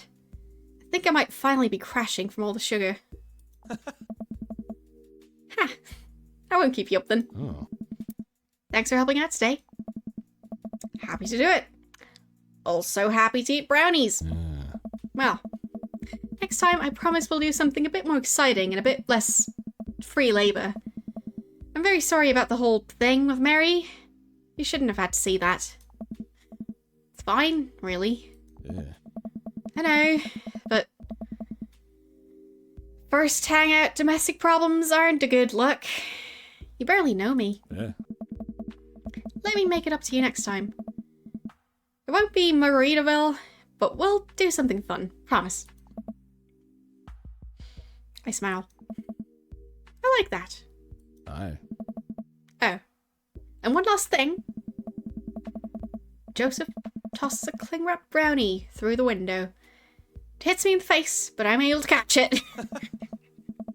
Elegant. It's the last one. You earned it. Joseph, please don't leave me alone with this brownie. Nope. Too late. I'm already walking away. But... Good one. bye! Joseph walks up to his home. He waves at me before carrying Christy inside. Well, looks like it's just you and me, Brownie. Save the brownie for later.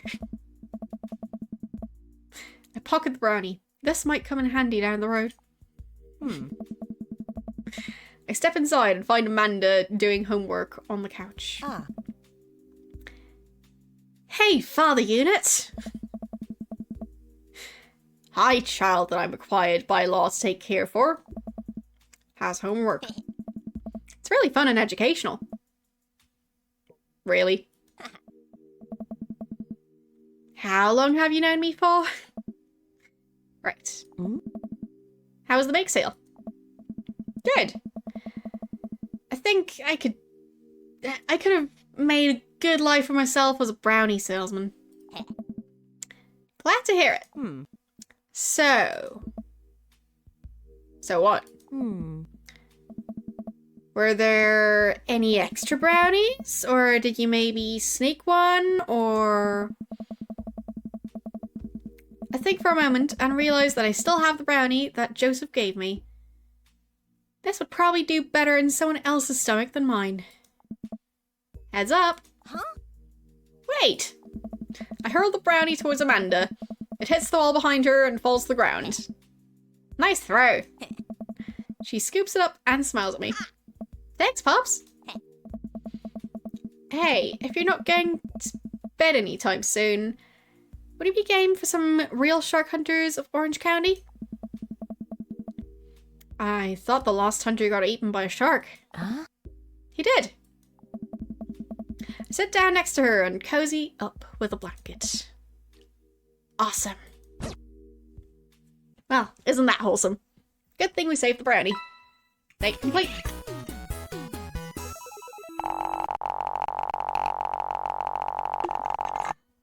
That was a great date. We got an A because we went for several options that Joseph did not like. And they all involved eating brownies.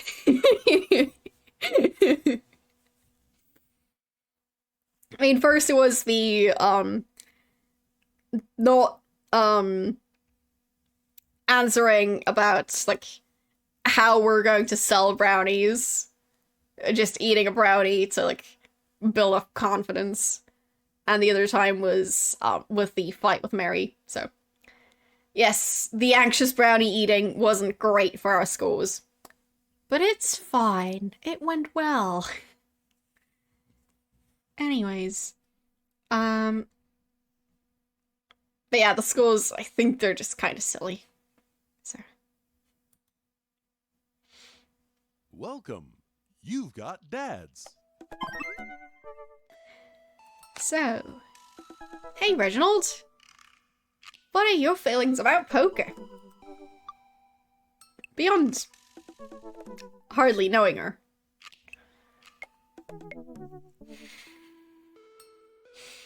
Poker, I hardly know her. Ha ha ha ha ha ha ha. Really? There it is. Well, good talk. Wait, I actually like poker. I just saw the joke and I had to take the shot. Please, Matt. I'm a dad. I'm contractually obligated. No, I get it. Anyway, we've been playing weekly poker games and I figured I should send an invite your way. Sounds great. I love losing money. Cool, dude. See you soon. Lose that money.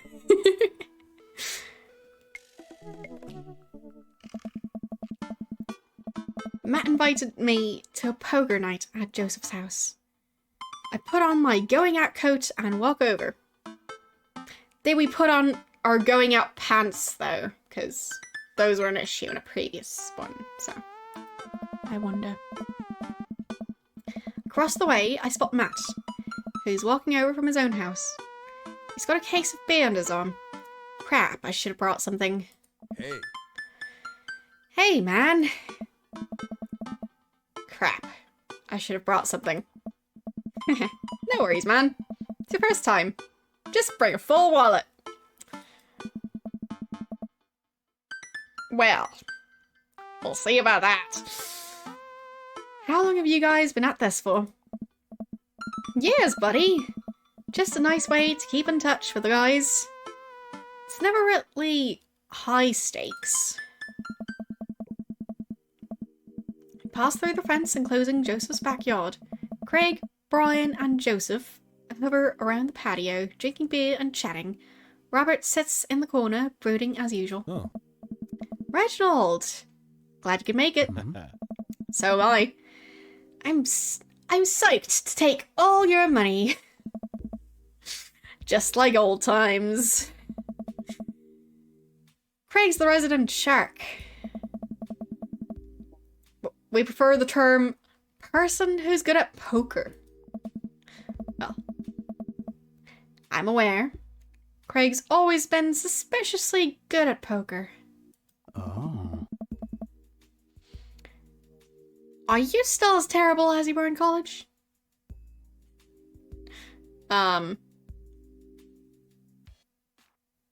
Poker face. Hey, I wasn't terrible. I'm not bad at poker. I'm definitely good at poker. Oh. Everyone stares at me. Okay, maybe that was a little defensive. Okay, maybe I'm bad at poker. There's no way you're as bad as Joseph. Joseph shrugs. Oh. This is basically my tithing. I'm giving back to the community. Nice. Plus, I'm happy to just sit here and eat all of Brian's snacks. Guess who brought pigs in a blanket?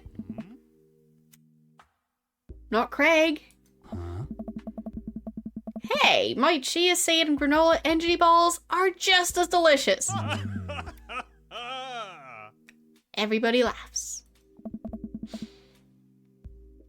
Let's just get the game going. You all take a seat at the table, and Matt starts dealing cards. The first couple of rounds go by easily as I'm getting the hang of things. But it's obvious that Craig is running the show here. Craig, how did you get so good at this?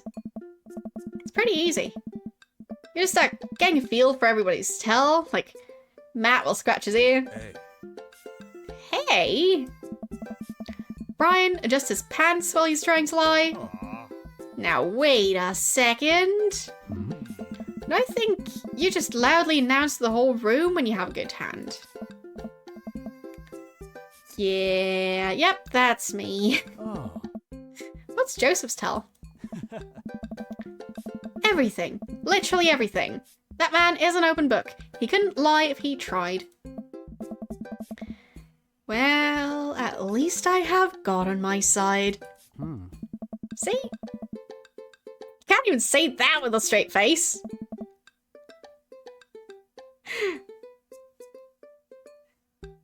What about Robert? Hmm. Honestly, the man's an enigma. Robert raises a glass of whiskey to us and a solemn salute. Hmm. I think he'd wipe the floor with us if he actually tried. Mm-hmm. I'm just here because I enjoy the company. Hey. Robert pulls out his phone and stares at it. Hey. Robert, is that a flip phone? Hmm. Yeah. What, are you a drug dealer now? Hey. Yeah. What do you need? Horse? Speed? Tijuana? Johnny's? Don't ask me what those are. No clue. I can get you the street stuff easy, but if you're looking for something exotic or a designer, that's maybe 72 hours and a favor called. Maybe I won't need you today. Maybe I won't need you tomorrow, but someday. Oh. I don't really... I think I'm good. Right. Hey. But still, if you got the coin, I got the goods. Oh, you just made it awkward, Robert. I dropped my phone in the toilet, and this is a backup until I can get it replaced under warranty. Everyone murmurs their sympathies. We've all been there. Wait, they've all dropped their phone in their toilet before?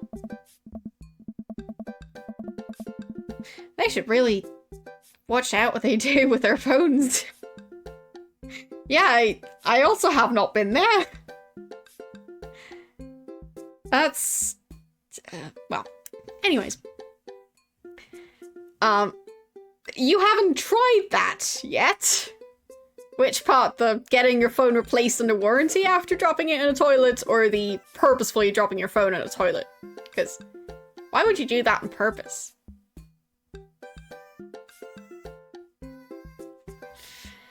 We go back to playing. I really gotta stop eating these pigs in a blanket. Or... pigs in a blankets? Pigs in blankets? I don't know. They're very good. Think there might be cheese in them. I don't actually know what pigs in a blanket are, but... well. You have stepped on your phone and it broke. Well, I also haven't done that. I think I have stepped on a phone before, but well, it didn't break. Oof. I don't know if I've got enough to raise you on this round.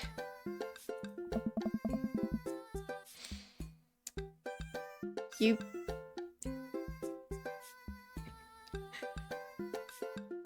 You can always bet your firstborn. Hey.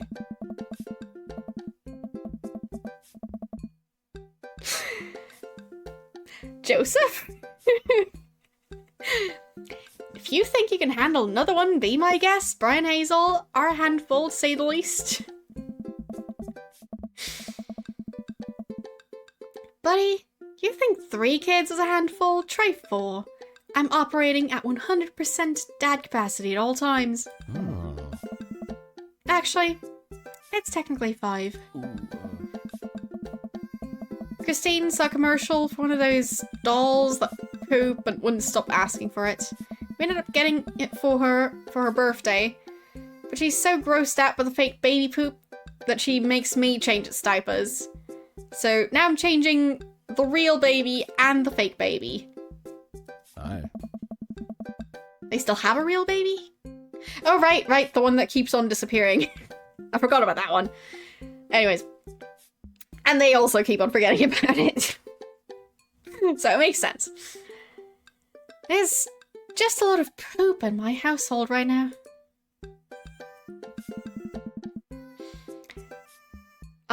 Daisy's got one of those a while back. One night, I walk in on her after she tried to take the doll apart to see how the poop mechanism worked. But then she couldn't put it back together and started crying. Poop everywhere. Fake poop, but still. That reminds me of... Wait, do we all have poop doll stories? Everyone nods in agreement. Oh. They're weird. Guys, I really don't need any more poop in my life than there is already. Can we just get back to poker and not talk about poop? Nice. Matt deals another hand, and we quickly forget about the poop. We run out of pigs and blankets, so we switch over to Craig's healthy snack food. It actually isn't terrible. Hey. These kale chips are phenomenal. We should sell these at the coffee shop. Oh. It's my own recipe. I'd be happy to give it to you guys. Hey. I can see it now. Here's the kale chips. Hey. I don't get it. Oh, pierce the veil. Okay. Well, I also don't know I know the phrase, I guess? Like, I get that it's a name. I don't know the band. So, might have heard the name at some point. Anyways, Pierce the Veil is a popular post-hardcore screamo band of San Diego. We all look at Matt confused. Hey. It's, maybe not any of your wheelhouses. Nice. How's the shop nowadays? Hey. Busy as ever. I'm toying with the idea of hiring another person to work the counter, but I haven't found a good candidate. Hey. If Amanda's looking for a summer gig, let me know. That's really nice of you, but I think she's been burned too badly by coffee shops before. Literally, not figuratively. Oh.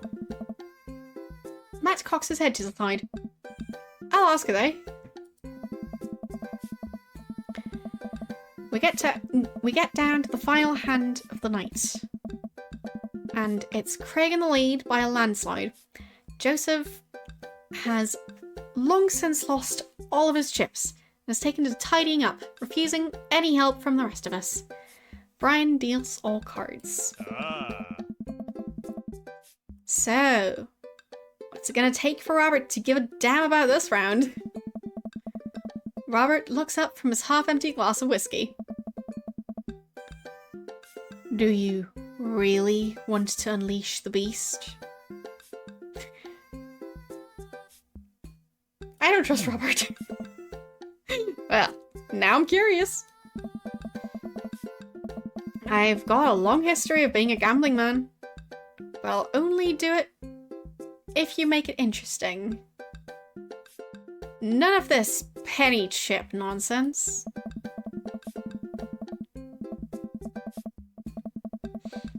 I've got a Lily's 18-year single blend sitting in my closet right now. I'm saving it for when River turns 21, but I'm willing to put it up as collateral. Now you're talking my language. He throws the keys to his truck on the table. She's seen better days, but she can still pull a tree trunk out of the ground. Nope. Oh. Myself and everyone else at the table immediately folds. Deal the cards, Bry Guy. Are you sure you guys wanna... Oh. You heard the man. Deal. Hey. Brian deals the next round of cards. Craig stares daggers at Robert, who casually sips his whiskey. So... I know what you might be thinking. Robert put his old workhorse up for grabs. His only mode of transportation. At times in his life, his only home. How could he be so sure of his abilities in gambling? I'll tell you now, Craig. Oh. I wasn't always like this. Oh. I was a lot like you. Smart, talented, cocksure of my own luck. Great biceps. But it didn't last long, though. I lost everything in a game of Pai Gao in the back room of a tea house on what I thought was a 3-day business trip. Everything gone. Clothes, money, identification, you name it. I woke up in a ditch and had to make my life new from there. It took me 3 years to beg, borrow, and steal my way back to American soil. And in those 3 years, I saw the greatest depths of human fear, loved deeper than I ever had, and I lost it all many more times over. I've seen my own death, Craig. I know how I die. It's not like this. Oh. So let's make this more interesting. Hey. Robert produces the deed to his house from his jacket and tosses it on the table. Oh. All I have, and all I am. Are you prepared to go the distance? Oh. Craig wipes the sweat from his brow. He studies Robert's face intently, searching for any sort of tell that he can find. Robert casually sips his whiskey again. I... fold. Hey. Everybody erupts. Nice. Fine, fine, the whiskey is yours. And that's why you don't dance the devil. So, what was it? Were you bluffing, or did you have the cards? That's for me to take to my grave, fellas. Oh. Next week, boys? Oh. Next week. Hey. You got it. Hey. I'll be there.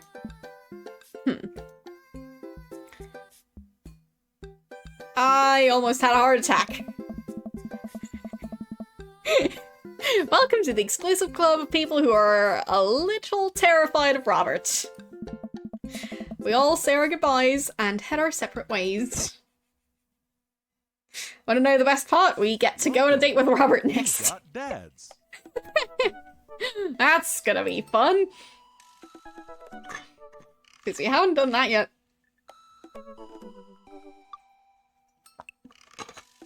Great timing after whatever that was.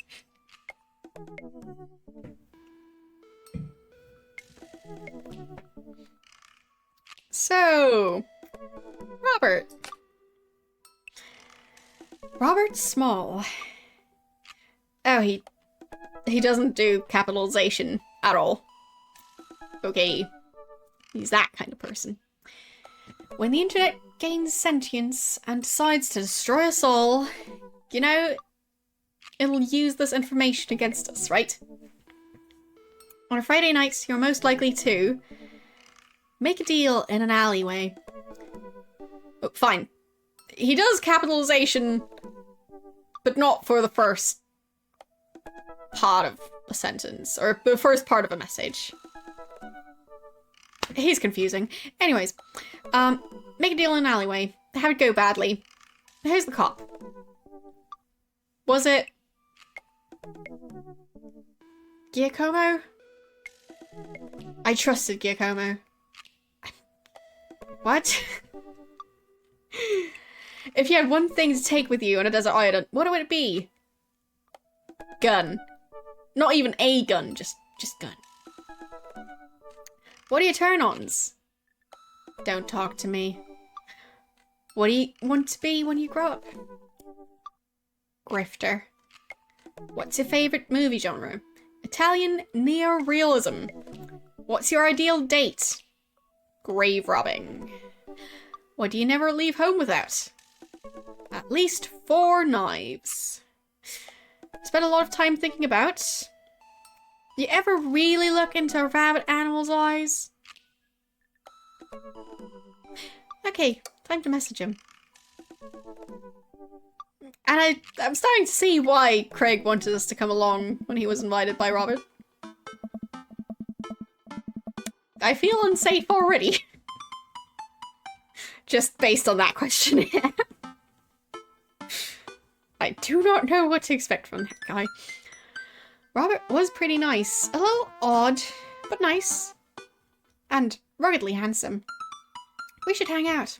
I tap out a message to him on Dadbook.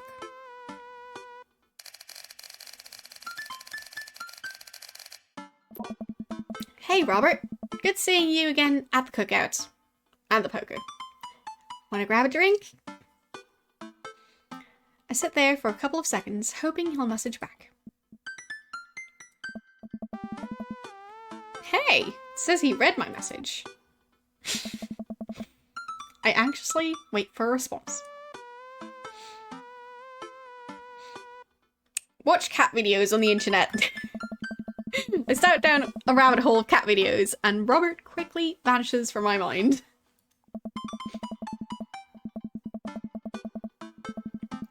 I didn't realise how long I've been doing this, but by the time I watch maybe my 30th cat video, Robert pops back into my head. I jump back over to Dadbook and see if he's responded yet. Nothing. Well, I guess the guy's busy. Might as well make the best of my day. I get up, walk to the living room, and then sit down and turn on the TV.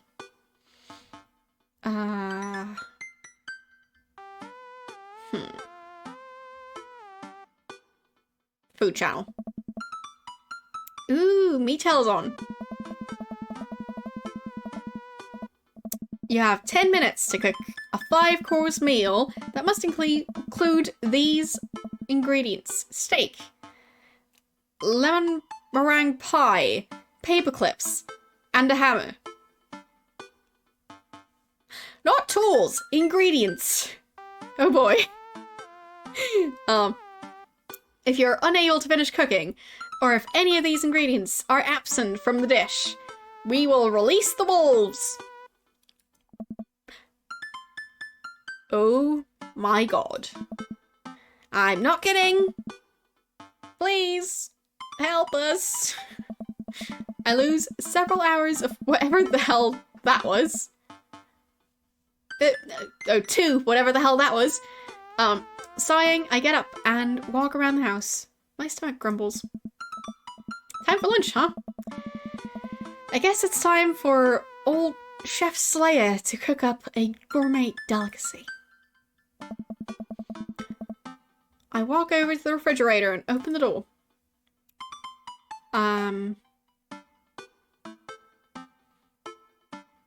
Well, you can microwave eggs if you know how to. I don't trust him to know how to. Make a sandwich. Make a sandwich in its entirety while standing there. Who needs plates? The Standwich. A lost art. I'd my work for a second before I clumsily dropped the entire thing on the floor. No! I look around and remember that Amanda's not home. This is still good. 5-second rule, right? I reassemble my sandwich, peeling pickles off the floor and putting them back where they belong. In my mouth. Wait. I'm a wreck. I finish my snack and walk around the house some more. Bored. When's Amanda coming home? Oh. I just remembered something. When we were packing up the old house, we found an old basketball hoop that would hang off of a door. It would really bring the living room together. I wonder where I put that. I spent a couple minutes poking around the new place until I find it. After installing it above one of the doors in the living room, I'm ready to dunk. Come on and slam. I take a leap from the free throw line that they apparently now have in the living room and rocket that sucker down the net. The crowd goes wild. And welcome to the jam. I pull up from the 3-point line, breaking ankles and sinking a fadeaway. I don't know anything about basketball, so I'm just reading gibberish. And I forgot the rest of the words to this song. Wait, that was a song? No, look behind the back hook shot. Everyone's on their feet. Something something Space Jam. We should have just messaged someone else instead. We were just waiting the entire day for Robert to respond. He's not worth it. I managed to just barely defeat myself at horse before Amanda comes home. Then we cook dinner together. We're proud of ourselves for not even coming close to burning the house down this time. Afterward, Amanda and I dig into a carton of ice cream over an episode of Chopped Toddler Tournament.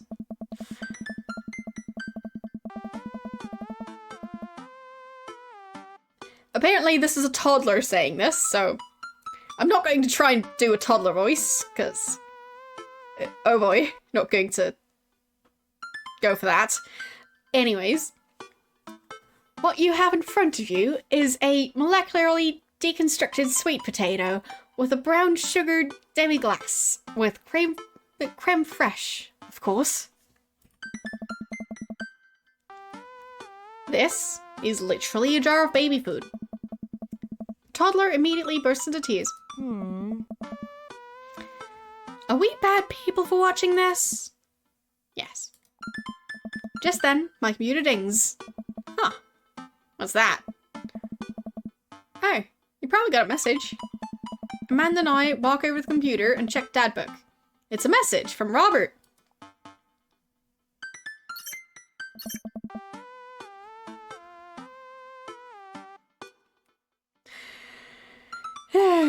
So, if I got it correct, like, I couldn't see it for long. So, his message is, you up, and I think it was, what you doing? Or what are you doing? Is he going to invite us to come over to stay the night after, like, us basically asking to, like, hang out during the day in a friendly way, and he's just gonna, well, read that, wait the rest of the day, and then at night go, wanna come over now? Yeah. What does that mean? What you doing? What am I doing? You're just chilling. I'm just chilling. I type back, just chilling. Amanda deletes the G and hits send. That'll make you look cooler. A couple moments pass by. Another message pops up. Alright. Wanna grab a drink? Hey, that means he wants to hang out. I know what that means, Amanda. But it's kinda late. Ah. Come on, Pops, live a little. I am living with ice cream and traumatized toddlers. Well, it's your life, but I think you'd have a lot of fun tonight. You're trying to get to know the neighbors better, right? Fine. I type back a message to Robert, asking him for details, and he tells me to meet him at Jim and Kim's. Alright. Actually meeting him somewhere else. Maybe I misjudged him. Well, don't wait up for me. I never do. I throw on a nice jacket and run out the door. It's only a short walk to Jim and Kim's. It's a beautiful night. I walk into the bar and see the usual crowd of barflies, drinking beer and watching sports. I spot Robert at the back of the bar and wave hi as I walk over. Hey man, how's it going? Hey buddy. Hi there, Skipper. Robert and Mary are here? Oh no. I brought Mary along. Figured we needed a drinking buddy. Aw man, I was excited to get to know Robert a little better. Now I have to deal with this weird married lady making passes at me. Give it a rest, buddy. Ugh. Don't look so scared, kiddo. You're just having a drink. Hey. Yeah. Speaking of which, I think it's time for the first round. What are you having?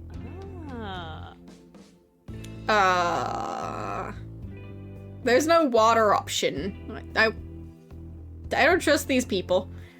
I think least alcohol content would be beer, so beer.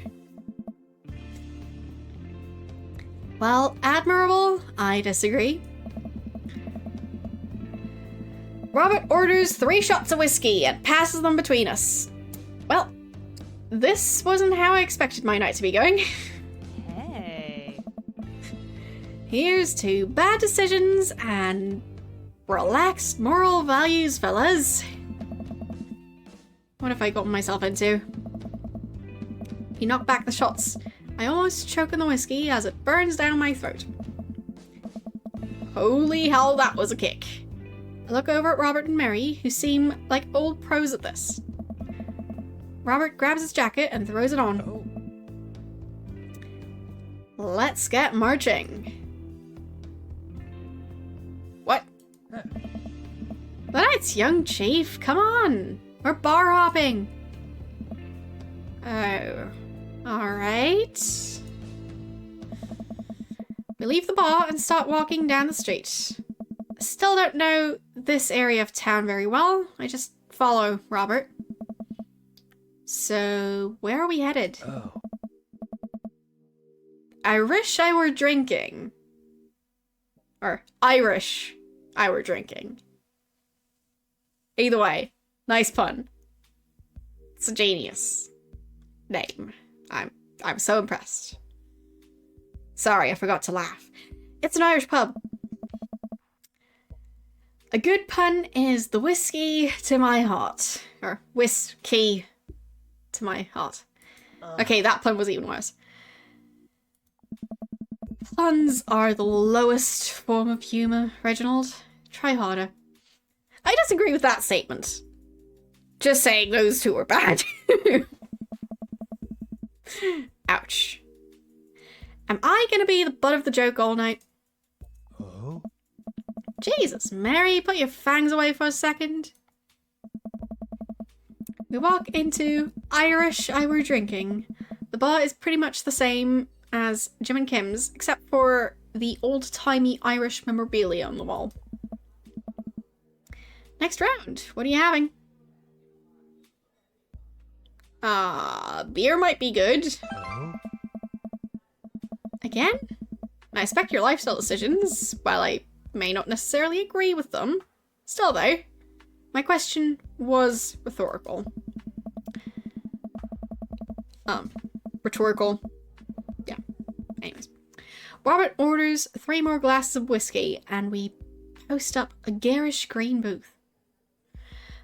Mary slides in and sidles up next to Robert, which makes me breathe a sigh of relief.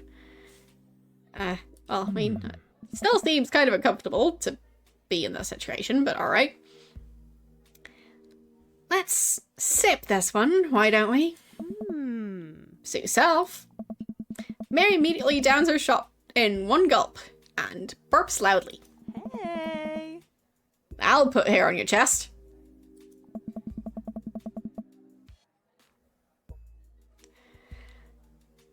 You are truly the paragon of grace and beauty. Ah. Mary grabs my drink and sips on it.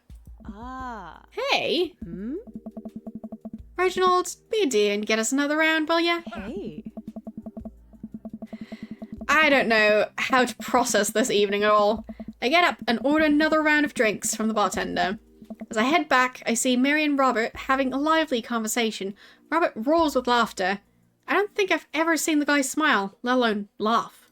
I take a seat across the booth from them and pass out the drinks. Hey. So, Edith's kids snuck some pot brownies on the table at the last bake sale, right? And I spot that little hemp sweatshirted gremlin in the act. So go up to Edith with the baggie, and I'm about to tell her when all of a sudden she freaks out at me. You're ruining the bake sale, she says. I should have been PTA president. Your roots are bad, and blah blah blah. So, what do? I told her to have a brownie and that everything was going to be fine. They both erupt in laughter.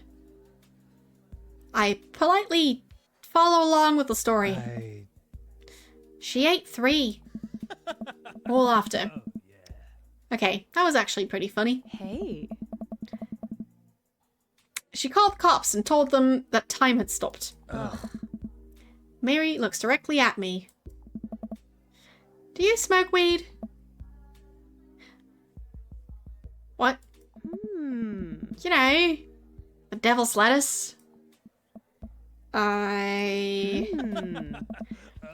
have 2 big fat blunts in my purse right now. Wanna blaze?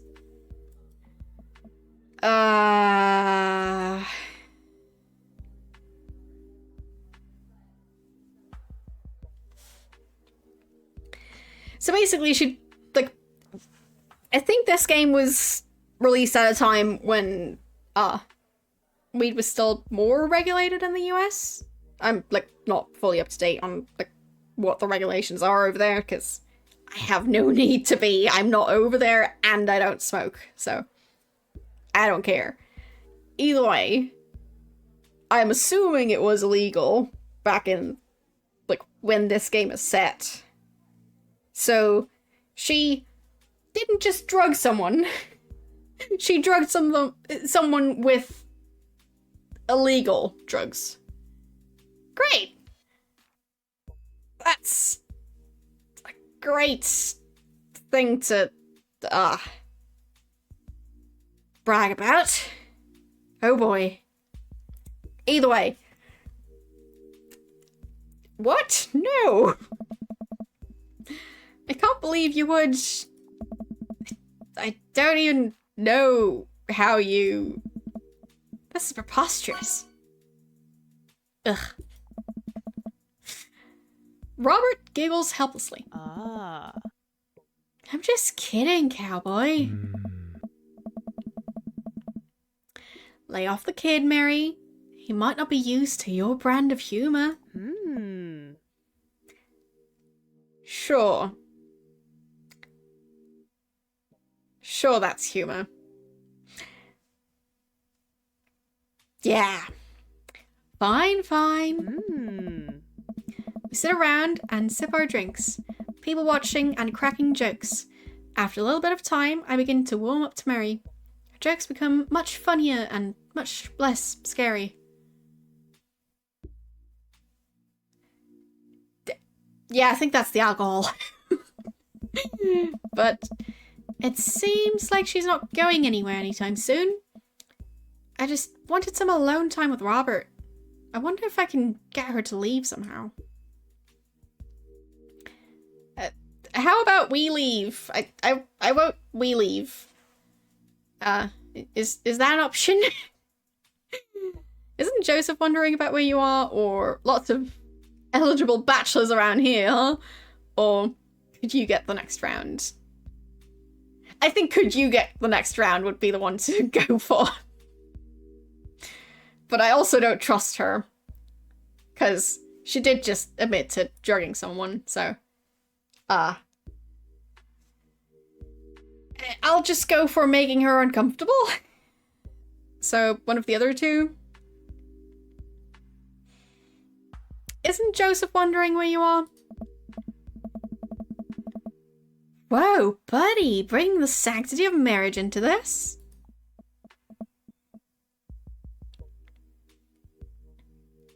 Oh, is it Father's Day tomorrow in the US? Well, it's not the 19th yet, but... Well, I'm going to be playing Dungeon Keeper tomorrow, but close enough, because... Well, if it's the Saturday before Father's Day, then... That kind of counts. True, alone time with Robert would be the last one, as in, like, getting her to get up to get drinks. But we're trying to get her to leave overall, so not just to get drinks. So I'm just trying to get her to, like, leave or tell me to leave. One or the other. I'm fine with either one. Oh no, it's fine. You dig into my private life... that I'm sure...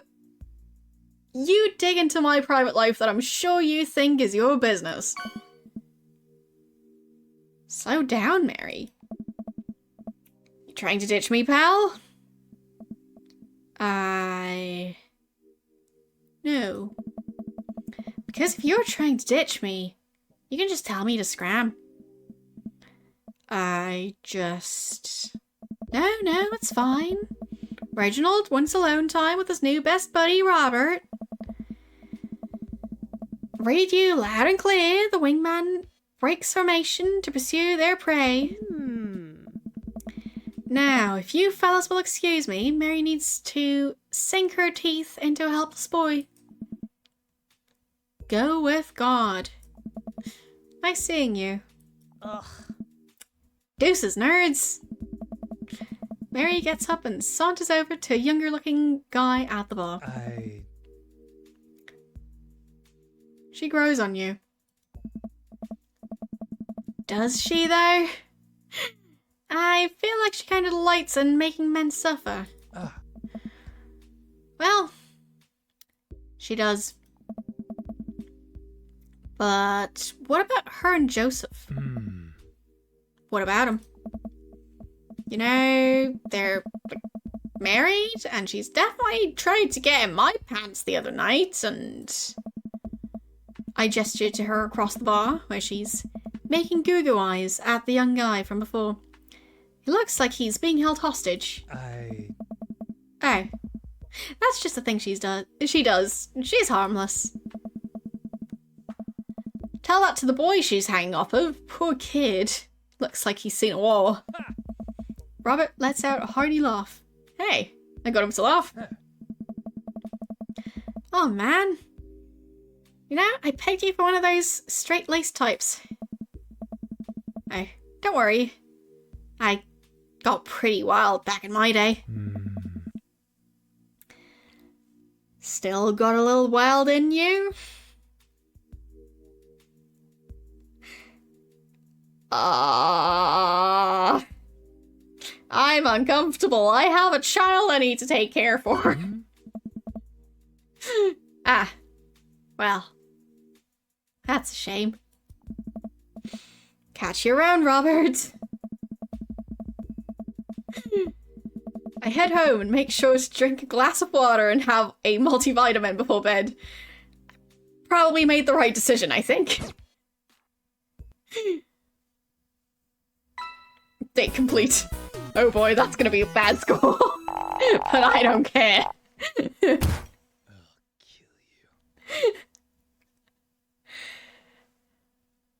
I'm not sure that was audible enough on stream, but the line the voice actor said on that one was, "I'll kill you." I think I made the right call. I don't trust Robert. Because apparently, when Robert is in a bad mood, he threatens your life. As you do. It's a perfectly reasonable thing to do. Right? Yeah, I don't like Robert. So, good one on, well, good score on Dad Snark. Cargo short, not shorts, just the one short, somehow. Not so insignificant amount of paranoia, all things considered. Lots of whiskey. Yeah, quite a few bad ideas, and some property damage, apparently. Good thing I wasn't there for that part, because that way I'm not responsible, I think. Hopefully. We'll see. Welcome. You've got dads. So, yeah. No, Robert. This is Stephen from Dadmazon. I'm up front with your delivery. Oh, okay. Yes, I'll be right down. Wait, no. Sorry, I need to put on pants first. Can't find my pants, but I'm wrapped waist down in a duvet. Are you cool with that? I can come back tomorrow. No, wait, I'll be right down. I found some sensible capri.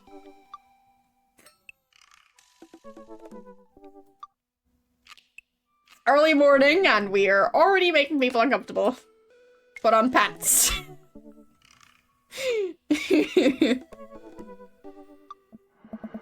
Thank you for the follow. Ooh, I got a package. Wonder what it is. Bet it's that package of socks I ordered. I open the box and start pulling the packing peanuts out. Man, these socks reek. Why would you have packing peanuts in a package of socks? I mean, what are you protecting the socks from? Getting wrinkles? Like, or creases? Because the socks are going to be fine. I mean, if you want to be fancy, you could, like, have them in a plastic baggie in case the package gets wet, but even then, socks are allowed to get wet, so... Packing peanuts for socks? Okay, that's definitely not socks. It's... butterflies? Oh boy, I almost don't even want to know what Amanda was planning on doing with these. Hey Amanda, your box of dead butterflies is here. What's up? Are you sacrificing them? What? You ordered some butterflies? You can order dead butterflies online? Wait, so these aren't yours? No. But I'm definitely ordering some right now. Okay. Love you. I take a look at the box again. Oh. This is addressed to Damien's house.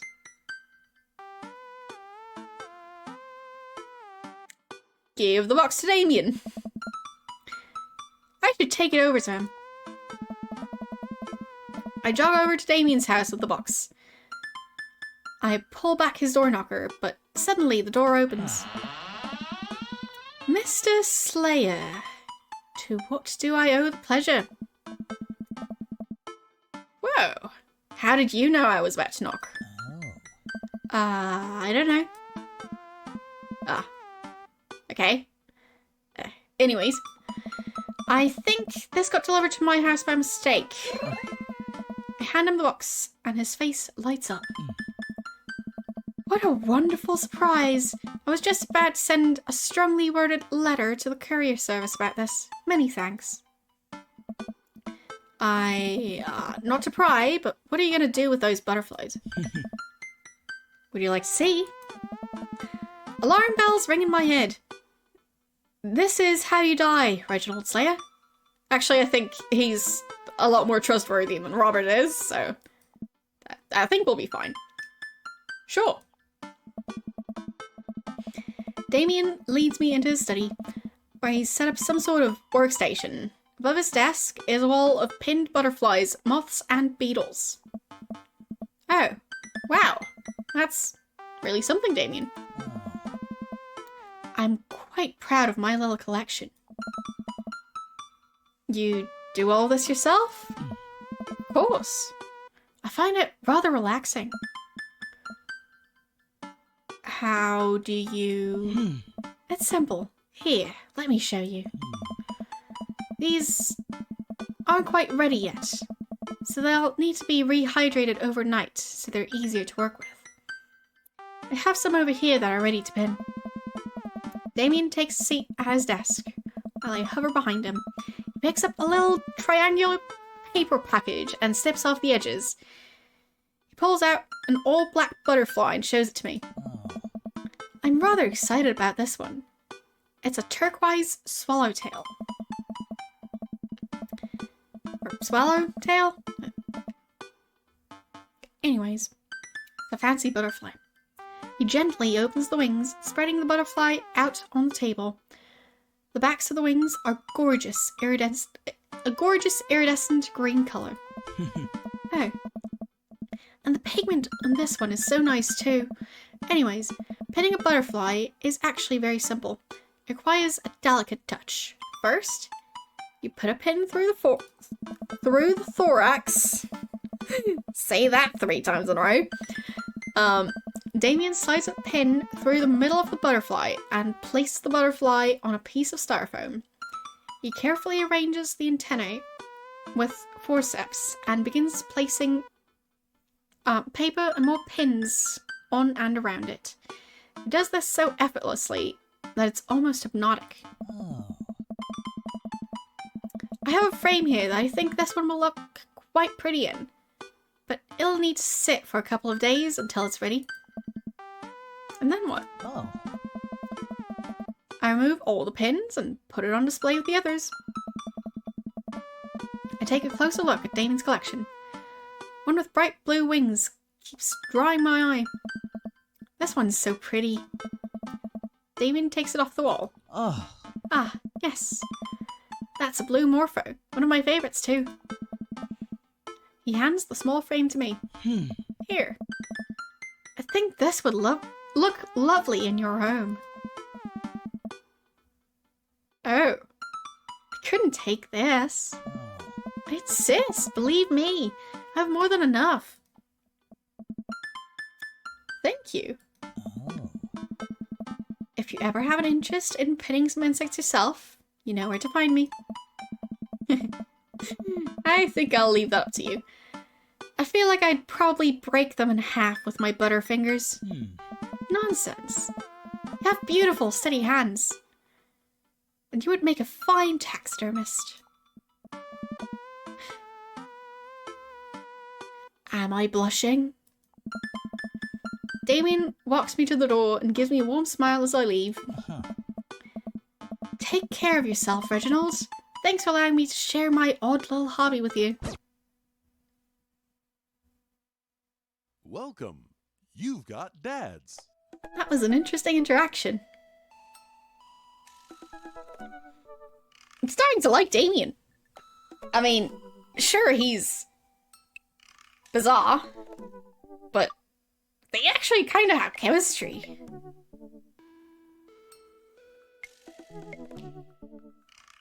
I mean, how? They're quite different, but it just works in a weird way.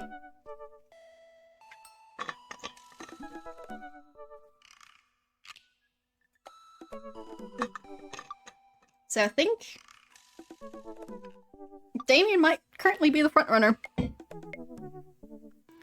So we can definitely rule out Robert. That's not gonna work. So Craig, he did say he's not ready for a relationship, so yeah. Matt, he seemed interested. And they did have a lot in common, so there's that. Brian seemed friendly enough, but Reginald just can't get over how competitive he is, so not sure how that's gonna work. Damien, as I said, somehow seems to work. Like, I can't explain it, but yeah. And he likes insects, so I might be biased.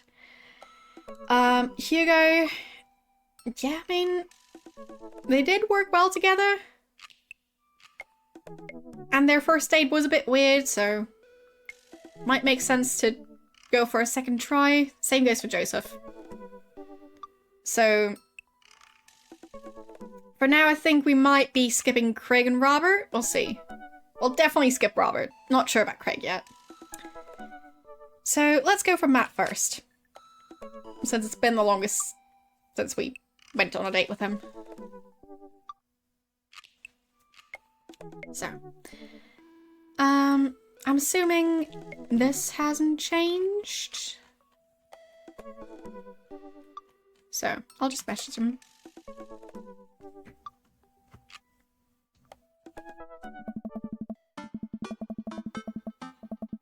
Instead of messaging the guy, why don't I just walk over and grab some coffee? I'm feeling really sluggish today anyway. Amanda. Amanda sticks her head out of her room. Father? Wanna go to the coffee spoon? Oh, so you get called cool once, and now you're the cool dad who hangs out at coffee shops and listens to neo-jazz and stuff. Amanda? Are you gonna bring your laptop and your leather-bound journal so you can work on your poetry? Look, honey. Do you want me to buy you coffee or not? Huh. Let me grab my laptop and leather-bound journal. Alright, so she's going to be the hipster. Go ahead. Amanda and I take a short walk over the coffee spoon. The place is quiet today.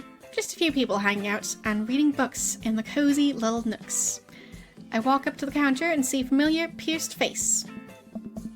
Hey, you're that dude I yelled at a bunch the other night. Aww. Amanda casts a sideways glance at me. He tried to sell me shirts. And who might you be, miss? Aww. This is my daughter, Amanda. A person I'm a father to and am very protective of. An honor to make your acquaintance. My name is Pablo. Did I mention that I make witch house music? I wouldn't call it witch house music, but okay. Ugh. A piercing blow to my ego. Though, not one that will dissuade my need to impress you. My innate dad senses tingle. I'm overwhelmed with a fatherly protective energy. I must do something to protect my child. I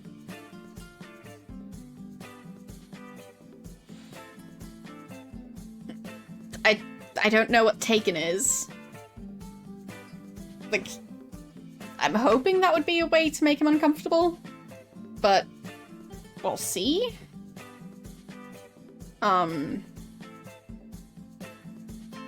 Yeah.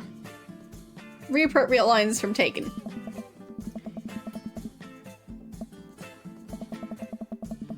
Or, oh, fine, it's a movie. Right, is that, like, the movie with the guy who's, like, on the phone all the time, getting threats? I don't know. I'm confused. I've watched the movie maybe once. The movie with the dad. Okay. That one. Alright. Listen here, Pablo. I have a very specific set of skills to, I can type pretty fast for people my age. If you so much as harm a hair on my daughter's head, I'll be coming for you at a comfortable 80 words per minute if I practice a little. Dad? Reginald! Matt comes out from washing the dishes in the back room to meet Amanda and I. He and I high five, as fellow cool people do. I see you've met my newest employee. At your service, although I'm only here until Vacant Veil starts their world tour. When's that? Well, we have to put out a record first. Alright, Pablo.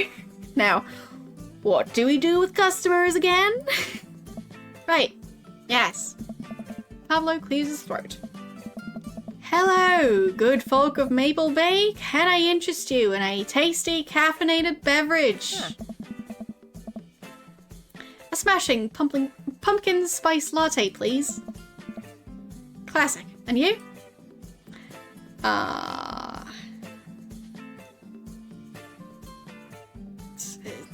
I don't get most of these references.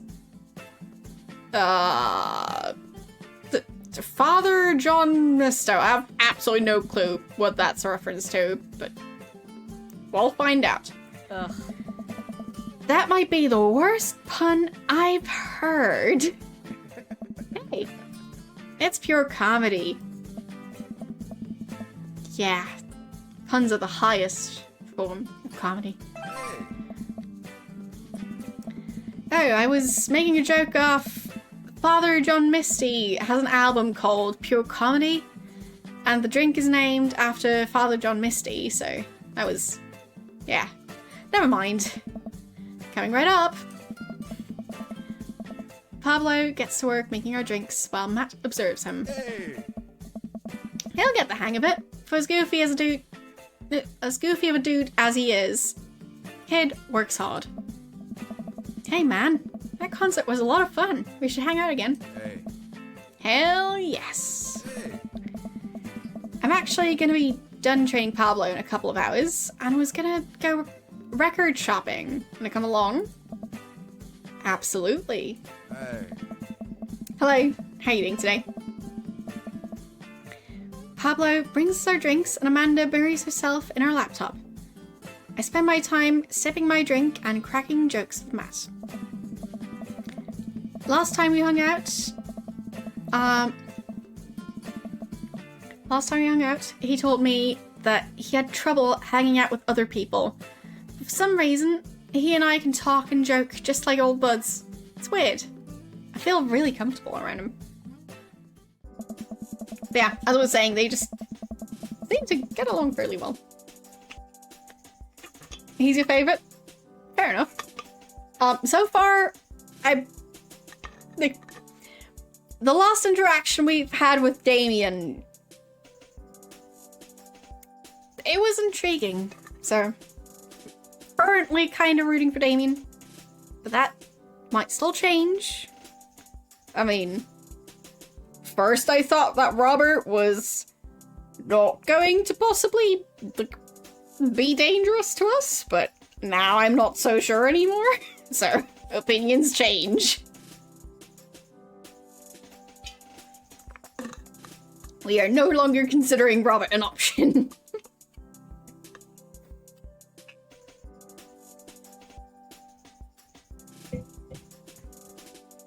I mean, we went on a date with Robert. It didn't go well. And, you know how the voice actors just have, like, one-liners that they say? Robert's one-liner was a death threat. So, yeah, we're not talking to Robert again if we can avoid it. Anyways, Once Matt feels comfortable leaving Pablo on his own, I say goodbye to Amanda and we start walking to the record store. Hey. Have you ever been here before? No. I mean, we have a record player sitting in the living room, but all I have are 2 copies of Frampton Comes Alive. Oh.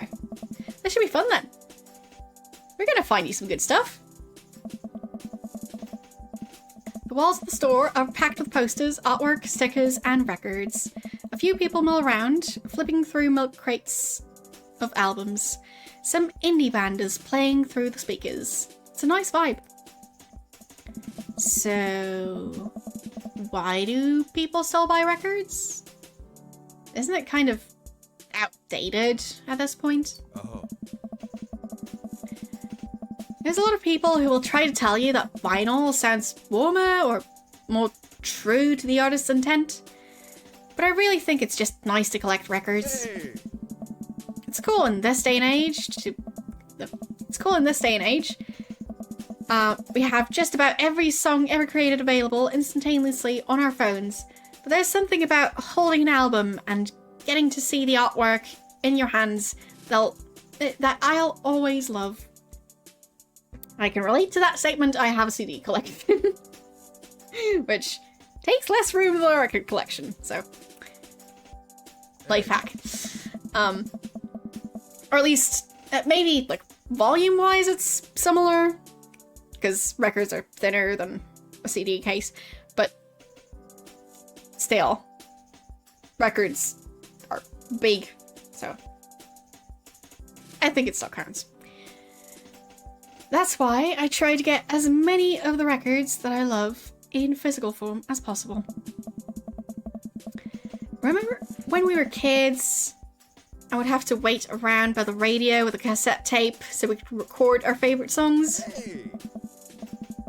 It made each listen really special, and mixtapes were even cooler because of how much work they took. Now, you just make a playlist. I think the last time someone gave me a real mixtape was in high school. Hey. I look around the multi-level record store and spot some genres. Future wave, jungle, anarcho punk. I can read. Nunsploitation. I have no idea where to even start. Man, this is a little overwhelming. Here.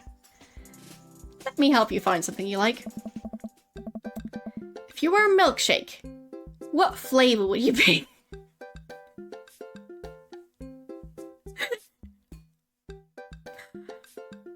Purple. Hey. If you could only buy one type of candle scent for the rest of your life, what would it be?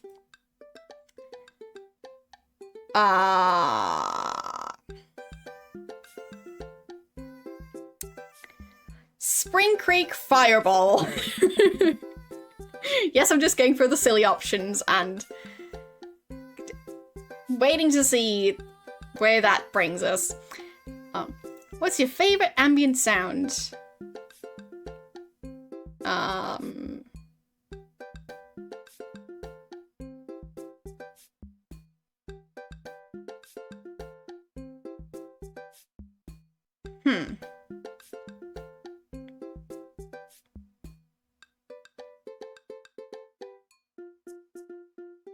I mean, if I were to, like, answer based on my own opinion, rain.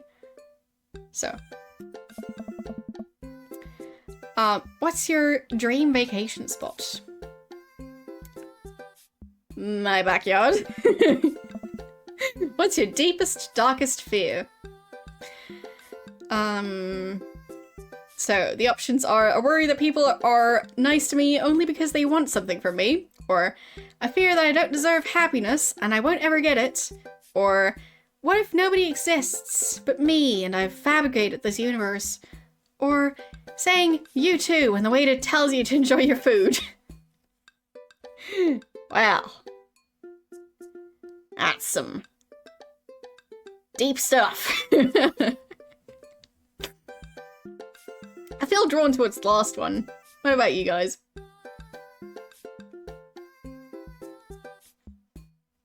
I mean, they're all valid fears.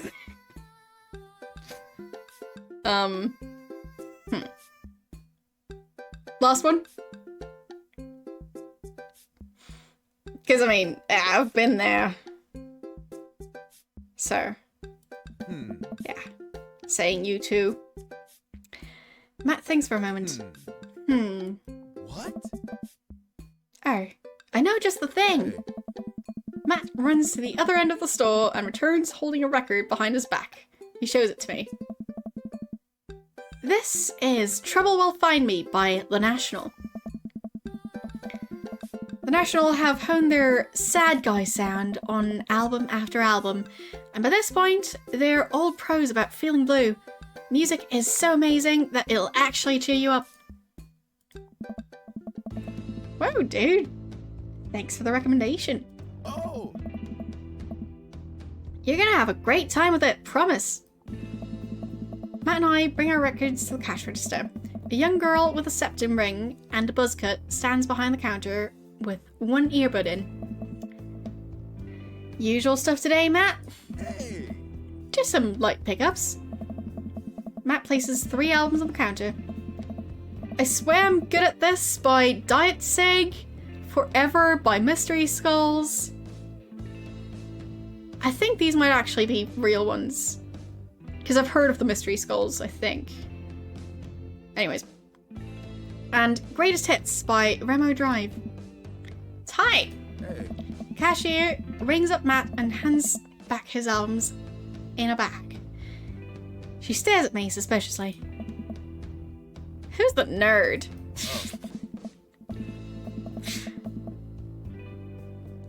Thanks. That nerd is my buddy Reginald. Reginald, this beacon of human charm is Molly.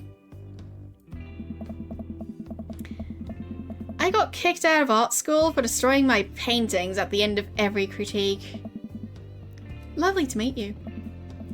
Anyway, Matt, is the open mic still on? Hey. Or the open mic night still on? You know it. Our third wave's gonna something something. I misclicked, so sorry about that. I might see if I can get a few of the girls together. There's an open mic night going on? Hey! Yeah, dude. We do it every month at the Coffee Spoon. Some amazing talent always comes through. Got a fly for it right here. Hey! You and Amanda should come by that night. Oh, man. Matt blushes. I don't know if I mean, if you're not doing anything. Oh, man. They'll be playing. Yeah, sounds great. If only. I finish paying for my record and we head out of the store. Man, what a trip down memory lane. I haven't been to a record shop like that since Vans and Shag carpeting. Now that I mention it, isn't it strange to think of all those little weird musical memories? How do you mean? Well, I think music is a very time and place sort of thing.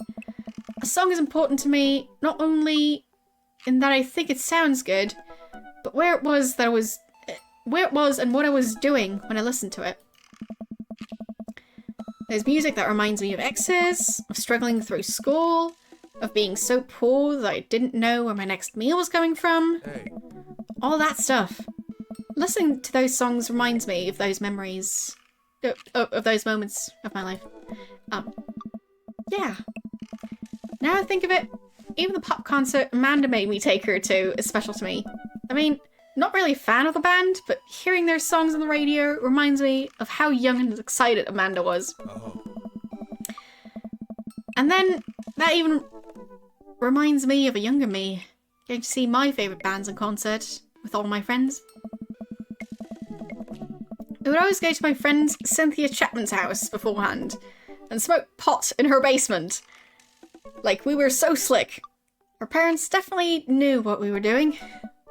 Wait. When was the last time you smoked pot? This game is... I'm starting to sense a theme for this stream. 2 separate dates. And we are talking about weed yet again. Matt stops and thinks for a moment. It's been decades. Dude. Me too. Where do you even get pot now? Apparently Edith's kid, because she made those brownies a while ago, and then Mary saw that. Anyways, also apparently Mary, because I don't trust her with like, saying that was a joke. And also probably Robert. Anyways. Where do you even get pot now? Is that even what the kids call it these days? I don't know. Hey, Bet I could find out. Do you want to get high and listen to our new records? Say no to drugs. No, man. I think I'm good. hey. It's a little juvenile, I guess. Let's just go back to my place and listen to them. Hey. Matt and I walk back to the cul-de-sac and head into his house. I hope he isn't bummed about the no weed thing. I mean, he did just say that it's been decades, so... If we brought it up first, he might have felt obligated to offer, so... This is just awkward. Hey. We sit and listen through the Deitzig album that Matt bought, which is catchy as hell. I look around the room again and see photos of Commentator growing up. I spot a young woman with a huge smile in one of the pictures with the two. Who's that? Oh. That's Rosa. She was Commentator's mother. She died when Commentator was young. Sorry to hear that. Amanda lost Alex at a young age too. I can understand how hard that must have been. I look around again, spotting a framed gig poster hanging on the wall. On it, there's an illustration of Matt and Rosa surrounded by flowers. The cursive lettering reads, "Stillness, the dancing." Looks like they played the Soundgarden over a decade ago. Were you two in a band together? Yeah. That was the reason I was touring so much when I was younger. We travelled the whole country in this rinky-dink little van. It was hard to start, but once we started gaining notoriety and seeing how much our songs meant to kids, it was just incredible. Wow. It seems like a life some people only dream of. Hey. It was. It was difficult at the same time. Couldn't have done it without someone by my side. Rosa and I knew that we couldn't do it forever. The long hours on the road, missing your family, sleeping in the van, all that stuff. Hey. When she became pregnant with Carmencita, we put down our roots in our favourite town to play in. Right here. Since she was a kid, Rosa always had a dream to own a quiet little coffee shop. She, died before it opened. I'm so sorry. Don't be. Not really sure what to say. I couldn't possibly count the number of times I told people the same after Alex died. Hey. Matt gets up to flip the record. Next to the turntable, I notice a dusty piano. Do you play? I'm out of practice. I used to jam on the keys back in the day. Oh yeah? I fronted the hottest 7-piece ska band that Eagle Rock Bay High School had to offer. No way, you had a ska phase? Phase? Ska never dies. Hey. Except for Scammunist Manifesto, who broke up after the senior talent show to pursue solo careers. Hey. Dude, that's so rad! Matt pulls out the piano bench. Hey. Give me some of that two-tone love. Oh man, let's see if I still got it. Hey. I sit down at the piano. Anyway, here's Wonderwall.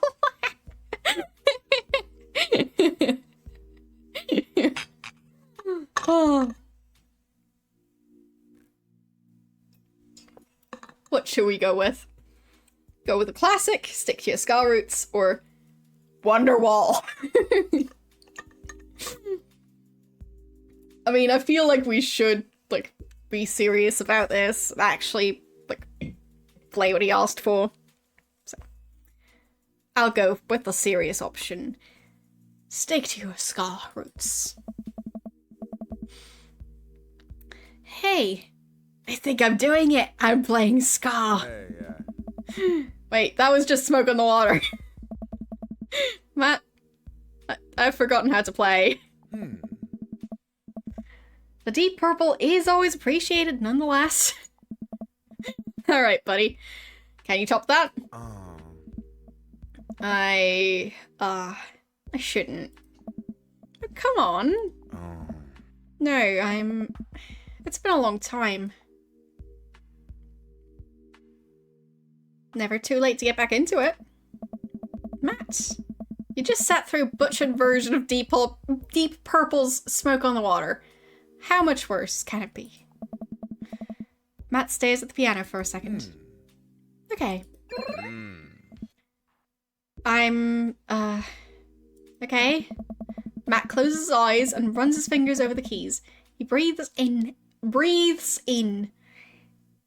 and starts playing a melody.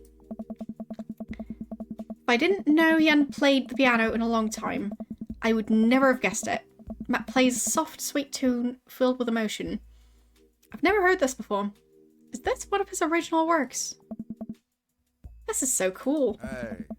Matt finishes the song and finally opens his eyes. How was that? That was amazing.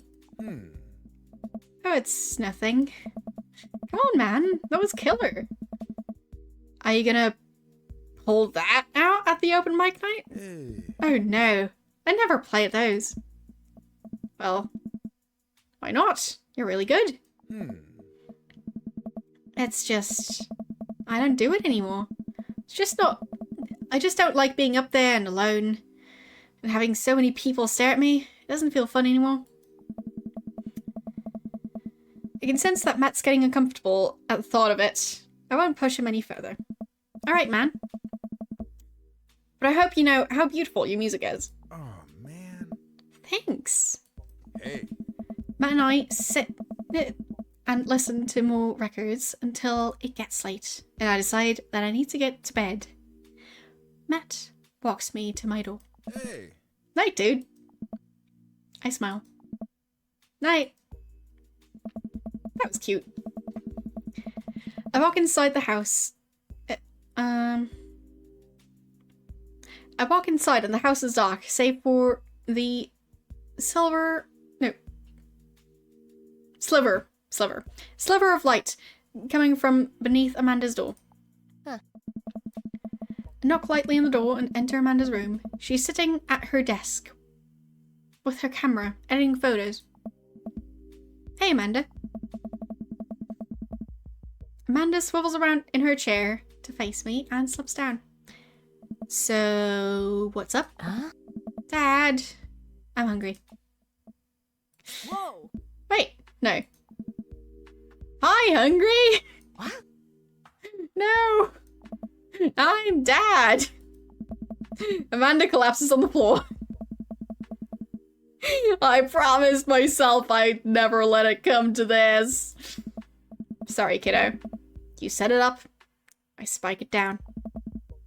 You're a monster. Want some spaghetti? Yes, please. Huh. Amanda and I boil pasta and heat up sauce in a pan. Well, Gourmet dinner it is.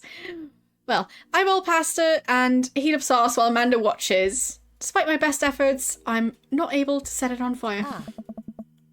How was record collecting? It was great. Did you know Matt used to play in a band? Huh? No way! Was he good? I don't know if the band was good, but he played some piano for me tonight, and that was amazing. He played piano for you? Dude. Yeah.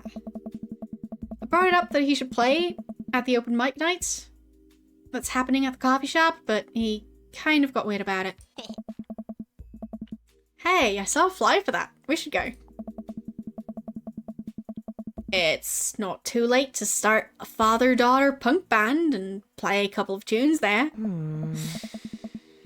Yeah, let me break out my glockenspiel. I think I only know hot cross buns, but we can work off of the chord progression. Based on the title. And that's all I've got to go for, because I don't know the song. Either way, based on the title. Good start. Amanda and I have a nice dinner before she goes back to her room to do photography stuff. I end up watching True Life, I'm a House Hunter. They're staging an intervention for the house hunter who's crying uncontrollably over the colour of the walls. They know they can paint the walls of their house any colour they want, right? Matt's song is stuck in my head all night. Date complete.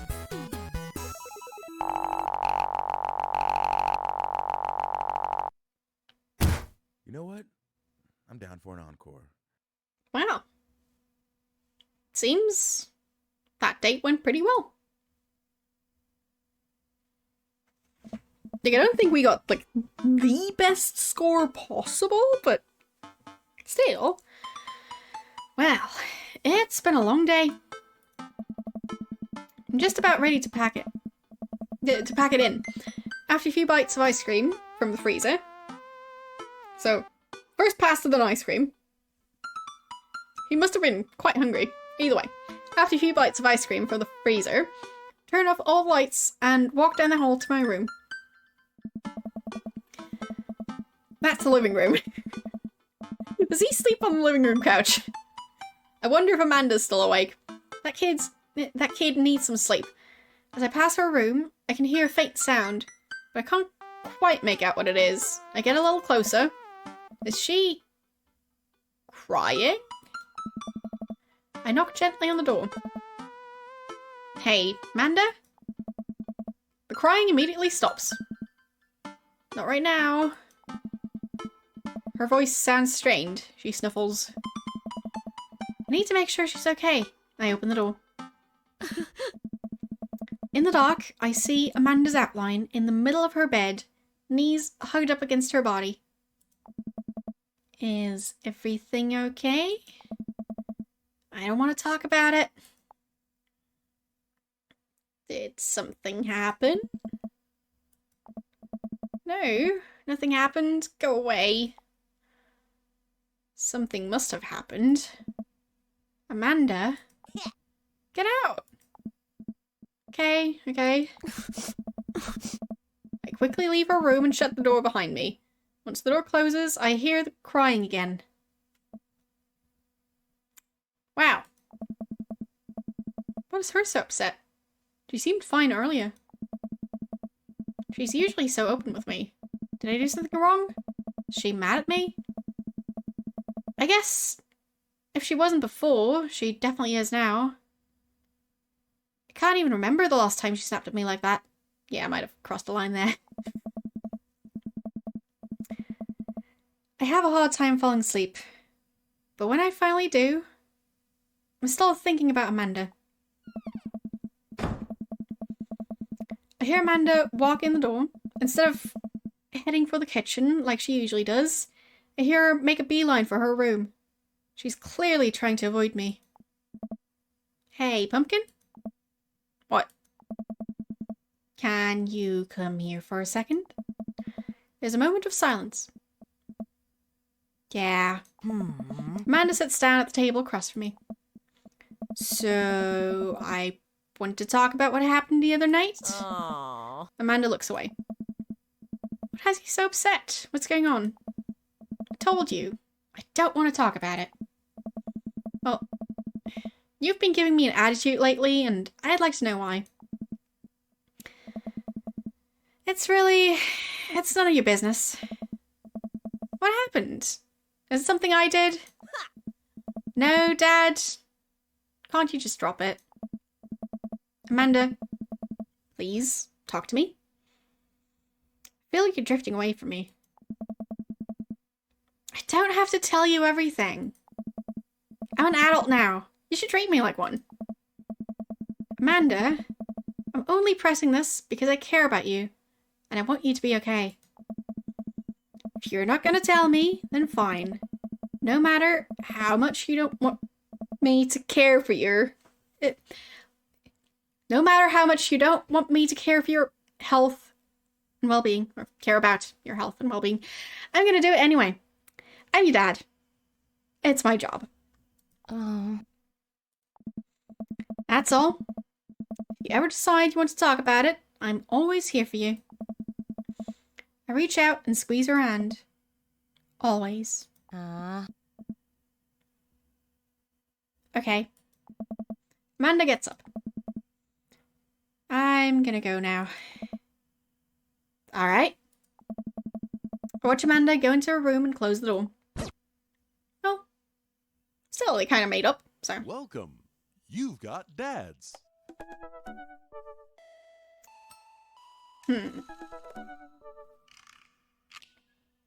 Do we go on another date?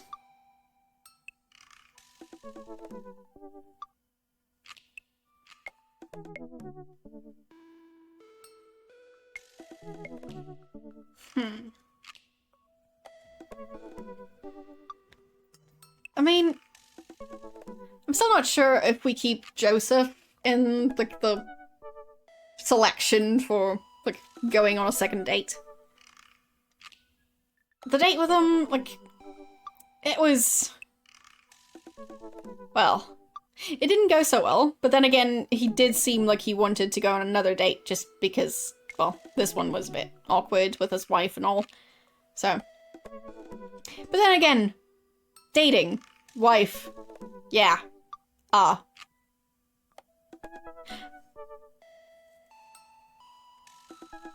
probably shouldn't get involved.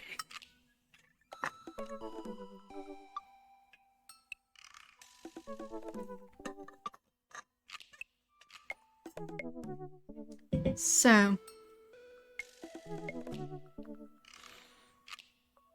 let's go for Hugo. Because it's also been a while since we've had the accompanying a bunch of middle schoolers to the aquarium date. Yeah, maybe they can actually manage to, like, spend some time together without wrangling kids. We'll see. Let's message him.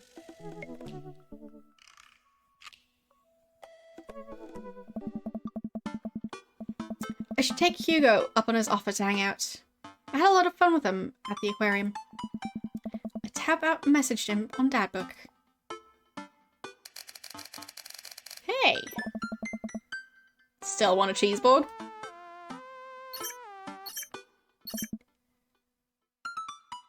Well. Colin is being a humongous shithead.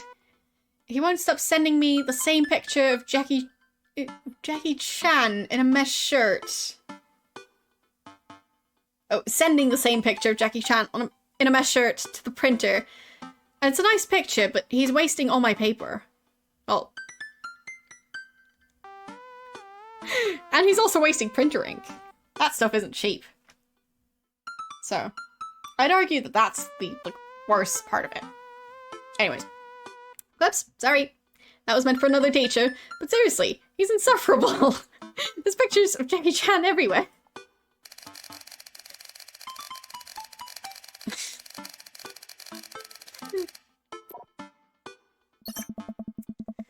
Save a couple for me. My Jackie Chan scrapbook. is a little light on content, and I think this would really round it out. Let me get back to you after class ends. Well, I guess there's only one thing to do now. Dad nap. I hop on the couch and turn on some Antiques Road Warrior for the background noise.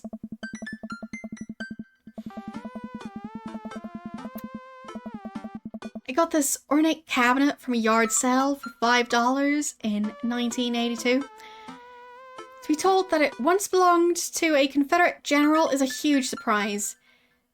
This will feed my tribe for weeks. I really like the way the appraiser's voice echoes through the mouthpiece of his leather armor bondage gear.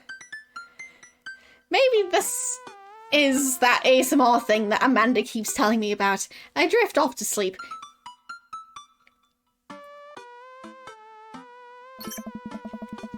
I'm jolted awake by a dad book message from Hugo.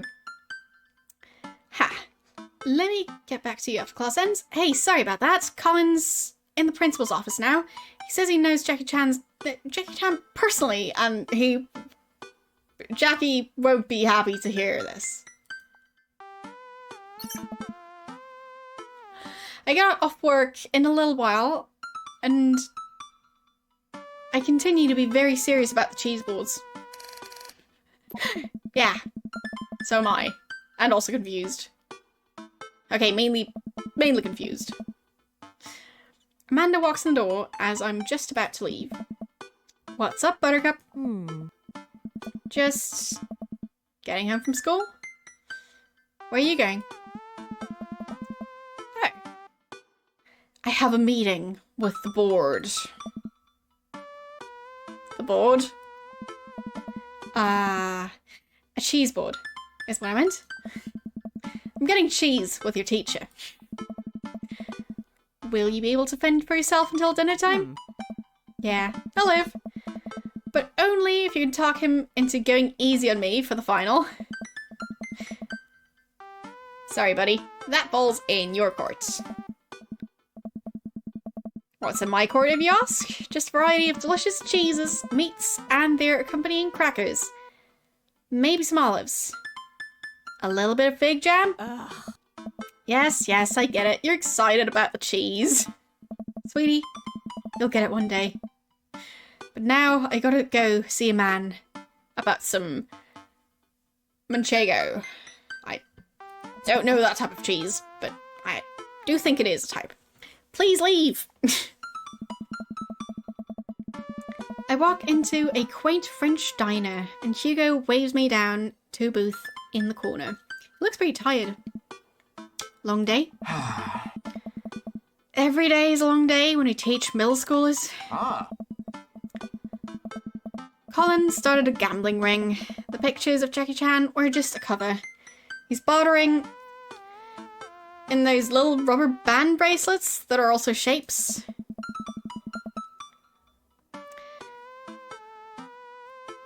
Is that the one that parents think means sex stuff? Those ones, yeah. What? I mean, I know the rubber band thingies they are talking about, but what? But the reports are just the sensationalist news media capitalizing on the fears of suburban parents as usual. At least I hope. Yikes. Right now, I'm ready for some fine wine and some delicious cheese. A waitress stops by and takes her order for the biggest cheese plate you have. For the love of God, just please put the cheese in my mouth. And recommends some wine. Do you want a scorecard for trivia?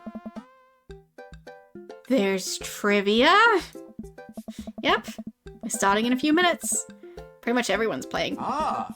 We'd love to play, right, Reginald? Yeah, sure. The waitress hands us a scorecard and a few pencils before leaving. Might not be much help here. I'm not very good at being smart, I guess. Come on. I doubt it'll be too hard. Reginald? Well, this is turning into a group date. I turn to see Matt and Brian here with their daughters, looking like they're ready for trivia. They've come up to our table to greet us. Hey guys, you all here for old question and answers game? Or for the old question and answers game? Oh. Yep.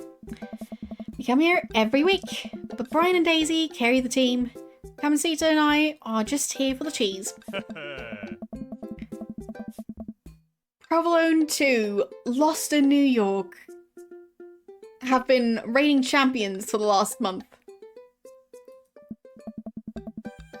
Man, Brian's great at trivia too. That raises the stakes. Great name though. So, is this a cheese board trivia game? Solid team name. That's Camancita's claim to fame. It hurts me how good I am at puns. Like father, like daughter. Oh. You guys gonna give us a run for our money? We'll see what we can do.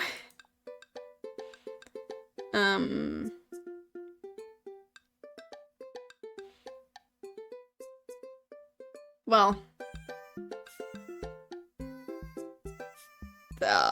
We're just here for the cheese too. Listen, trivia's great, but we all know the real trivia is the real trivia championships are the cheeses we ate along the way. I don't know if that's how that phrase works, but understand and appreciate the sentiment. Hey. I'll have to think of a good team name. But I think this'll be fun. Good luck. Brian, Matt, and their daughters head back to their table. Well, I guess we need a name. Got any good ideas?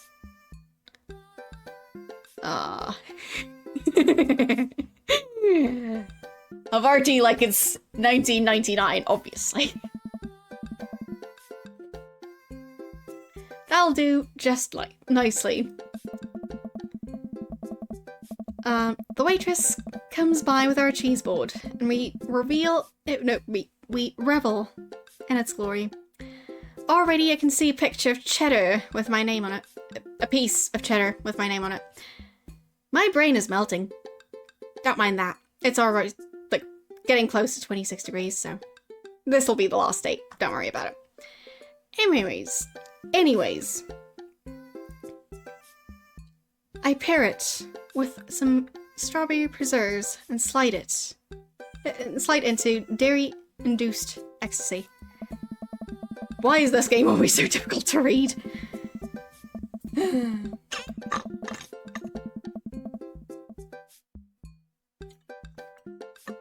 There's such a fine variety of cheese, and I have no clue what that word even means.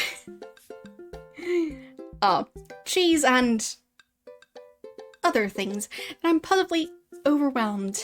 A quick dip into the seasoned nuts, a slice of savory yet salty Gouda, or perhaps a Fokia crisp topped with honey and goat cheese. I'm so happy. Hugo raises his glass at me. Oh. Cheers to cheese. Hey. Middle-aged man in a backwards baseball cap, sunglasses, and cargo shorts jogs out of the back with the frenetic energy of a radio DJ. Oh, I don't think it's just the energy. Everybody ready for some trivia? The restaurant cheers. Oh man, looks like everyone's really into this. That's what I like to hear. And for those of you who don't know me, I'm Quizmaster Quinn. My actual name's Richard. I just like alliteration. More cheers. I see some of you brought your children here tonight. That's cool. My children won't speak to me. I'm just joking around. Classic Quizmaster Quinn humor. It's actually my wife who won't speak to me. She doesn't want kids. Let's get into some questions. The first category is literature. Excellent. I am so sad. The voice actor said, I am so sad. In case that wasn't like properly audible. So. Good stuff. You know who loved literature? My dead father. I looked up to him so much. Hey! More jokes. Classic Quizmaster quips. Just trying to keep it light here, folks. Just like I thought my wife was the light of my life. Hugo, you got this literature stuff, right? Does Franz Kafka have an irrational fear of one day waking up as a large, grotesque, insect-like creature? Yes? This is the continent that encompasses the realms of Gondor, Rohan, Mordor, and Lothlorien. Other notable sites include Isengard, the Mirkwood, Rivendell, and Rivendell. What is the Elvish name for this continent? I have no clue. Well, Endor. Correctamundo. Who is the writer that created Tarzan and John Carter of Mars?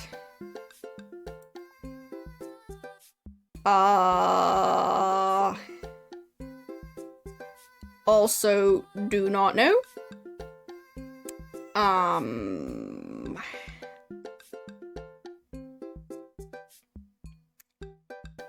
Nathaniel Hawthorne. Rongo. Apparently not. Edmund Dantes is better known as this man. Wrong. Nope. I didn't know, so didn't really matter what I'd click, because I don't have a clue. The Quizmaster walks around the room. I think he's doing crowd work. He stops by mine and Hugo's table. Whoa, nice cheese plate you got there. Thank you. How's that cheese tasting, big guy? Good. Hahaha, great. Cheese used to be my favorite food, but then I developed a lactose intolerance later in life. I'm sorry to hear that. I also developed clinical depression. Oh. People don't tell you, just get over your lactose intolerance, right? Nobody's like, have you tried exercising to get rid of your debilitating dairy allergy? You just need to choose to not let your throat close up when you eat brie.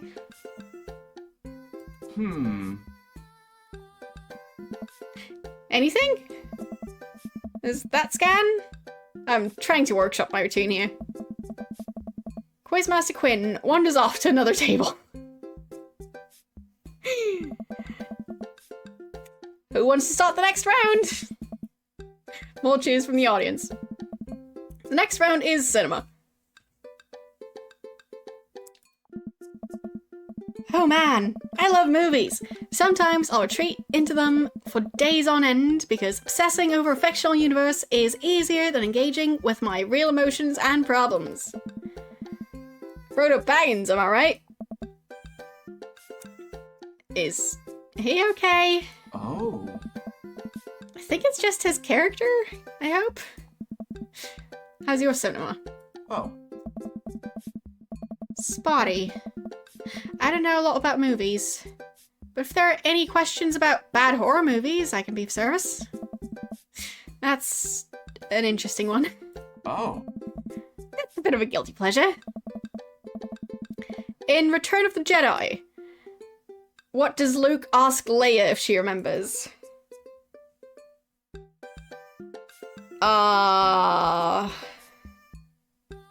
Their mother? Correct. What entertainer makes a fourth wall breaking appearance in the film Gremlins 2? I don't have a clue. I haven't seen the movie. I've barely seen the first one. I don't think it would be Charlie Sheen.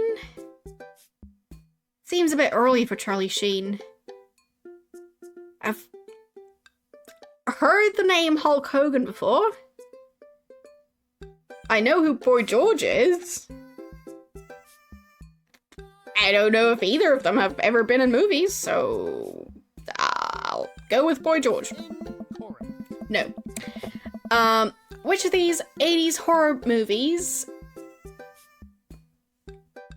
does not feature an Indian burial ground as part of its setting?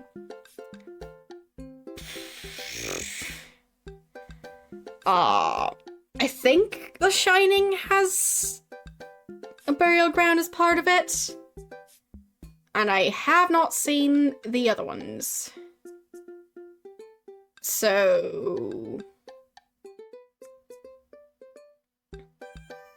which one's Poltergeist? I mean, it's, like, a famous one, but I don't know much about it. Because I haven't seen it.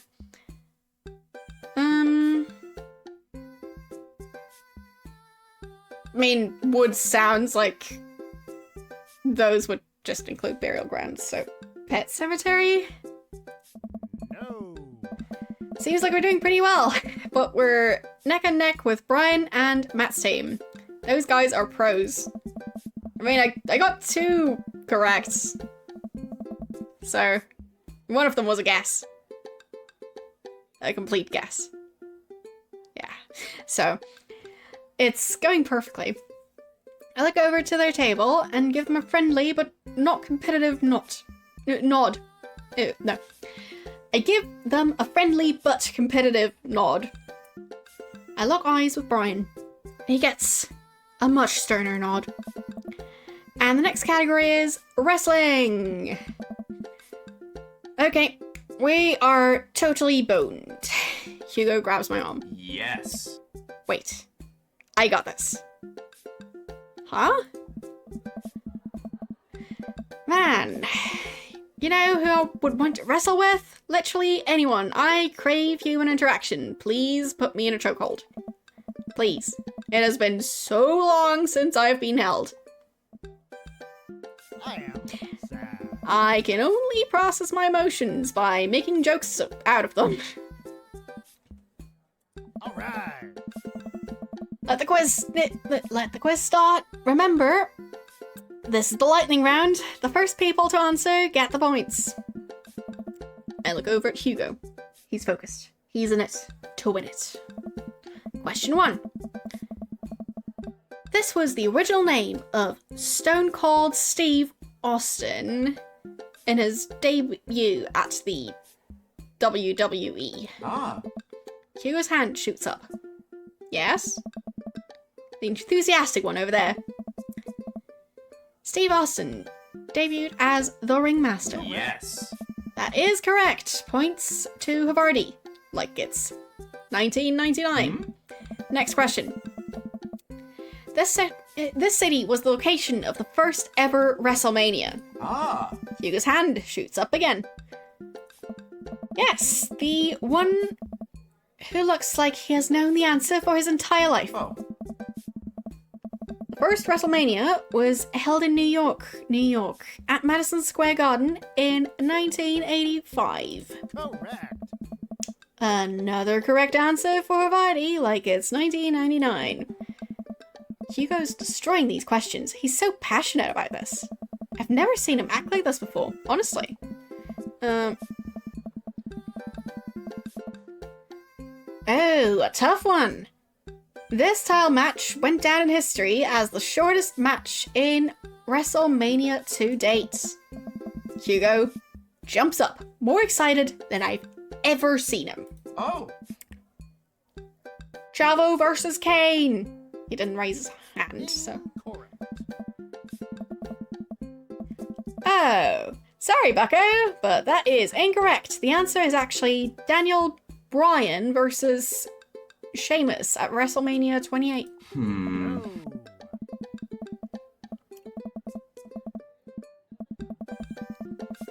No. No, that's absolutely wrong. The real record is Chavo Guerrero versus Kane, WrestleMania 24, March 30th, 2008. Kane took down Chavo with one chokeslam and pinned him for the 3 count. I will not stand for this travesty. I am sad. Hey man, I'm just reading from a card here. I don't actually write these. Oh, you're still wrong. What are you, my ex-wife? The crowd erupts in laughter. Hugo blushes. He retreats back into his chair. Oh. Fine. Wow, Hugo seemed really fired up about that. Where did he get his encyclopedic knowledge of wrestling? How do you know so much about wrestling? Oh, you know, you just pick up stuff. That sounds suspect, but it seems like he doesn't want to talk about it. I turn my attention back to the Quizmaster. Oh. Alright. Looks like we're down to the final category, and it's a close one between Prolone 2, Lost in New York, Brian and Matt, high five, and Havarti, like it's 1999. Hugo and I, high five. We look over to Brian and Matt.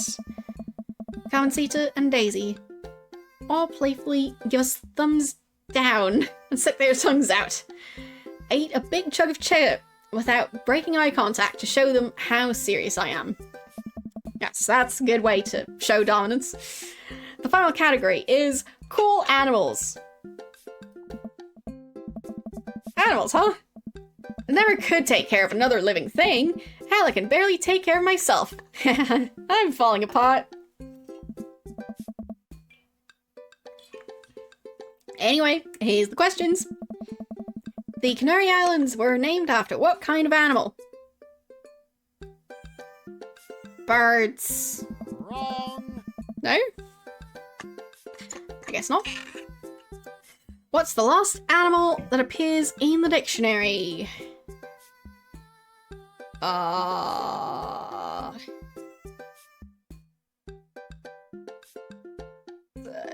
Type of American weevil. Correct.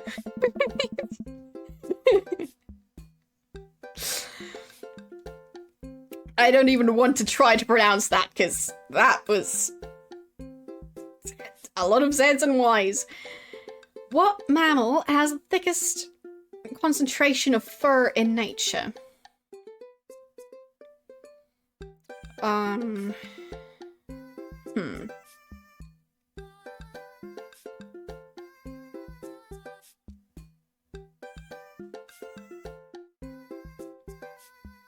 don't know.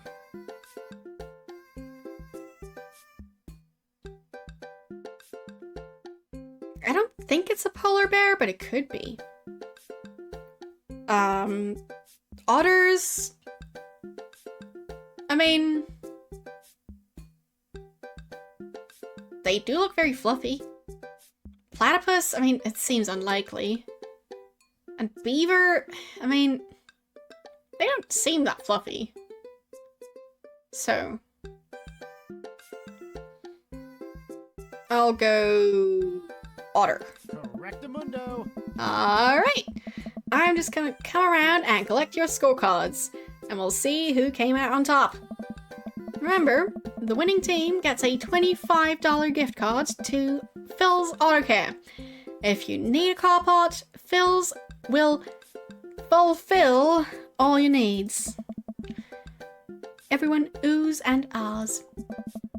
God, I want that gift card. Quizmaster goes in the back to tally up the score. I pick at what's left of our cheese plate. There's a bit of brie here that tastes absolutely divine on a cracker, with a little bit of honey and dried apricot. So, what are your plans after our big win? probably retire, take Amanda somewhere tropical, drink something out of a coconut. Always wanted to do that. What about you? Probably take my winnings to Colin's gambling ring. Bet it all on black. Walk out of there with more rubber bands in the shape of animals that I know what to do with. Bold. But I like your style. Do you want the last piece of Hardy? Nah, it's all you. You've definitely earned it. After a couple of minutes, the quizmaster jogs back into the room. Everyone immediately quiets down, waiting with bated breath for the results. Who will win the coveted gift card? I really hope it's us. Hey, everybody. We've had a great night. Lots of goofs, lots of laughs, a little bit of light crying in the back, but that's neither here nor there. It was a close game, but the winner of tonight's trivia contest is Prolone 2, Lost in New York. Come on down and get your gift card for Phil's Auto Care, where Phil nominal service is... God, I can't do this anymore. Please just take the gift card. Brian and Matt run up to grab the coupon and bow to the roaring applause of the crowd. I do my best to convey to Hugo a sense of appreciation for his hard work at trivia, with only eyebrow raises and a shoulder shrug. Ah. We'll get them next time, Reginald. They haven't heard the last of Havarti like it's 1999. Hugo and I walk back to our cul-de-sac, full of cheese and a sense of defeat. Brian's good, but I saw some tactical weakness there, which I think we can exploit for the next trivia night. Oh. He seemed weak on literature. I think if we can establish ourselves early on, it would hurt team morale. Maybe it would get them more focused on the cheese than winning. You're right. Next time, we'll be prepared. Shame about that wrestling question, though. I'm not kidding. I plan to write a strongly worded letter to whoever employed that man. Come on. There's gotta be a story there. What do you mean? You didn't even stop to think? You pull that wrestling knowledge out like you were at the ring yourself. I don't know. Oh. It's just stuff I know.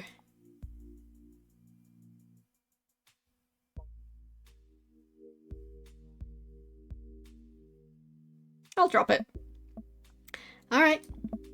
But hey, good trivia night. Let's get the band back together soon. Certainly. Hugo and I say our goodbyes, and I make my way back home. It only takes me a while to walk back home. Amanda's sitting on the couch, reading a book about female photographers. Wow. I thought you didn't like reading. Huh? I don't. This book is all pictures. Oh. And even then, my patience is being tried. Did you get to eat all the cheese your little heart desired? I am a happy little cheese monster. But I made sure to leave room for dinner. Who wants breakfast for dinner? Yeah. Hash browns! Okay. Alright. Toast dip and eggs! Blueberry pancakes! Well, only if you'll help me make them. You know, I'm the world's best blueberry sprinkler. And also totally amazing at heating up the maple syrup in the microwave. Now, tell me all about that cheese board. Amanda and I spend the evening cooking an elaborate breakfast with everything we can find inside the fridge. That's going to be a very confusing breakfast because they probably have hot sauce and stuff like that. So. I give this the old man and the sea. Well, I guess we might not have a future with him after all. Click to continue. It'll be fine. Just pretend it didn't happen. Anyways, I think that is going to be it for today. You guys can probably hear that my voice is getting tired, so 4 hours is as much as I can do of this game. So, there we go. But it has been fun. We learned plenty of things, some that I didn't want to know, but we still learned them anyway. So, yeah. Good effort, me. And let's see who we're going to rate today.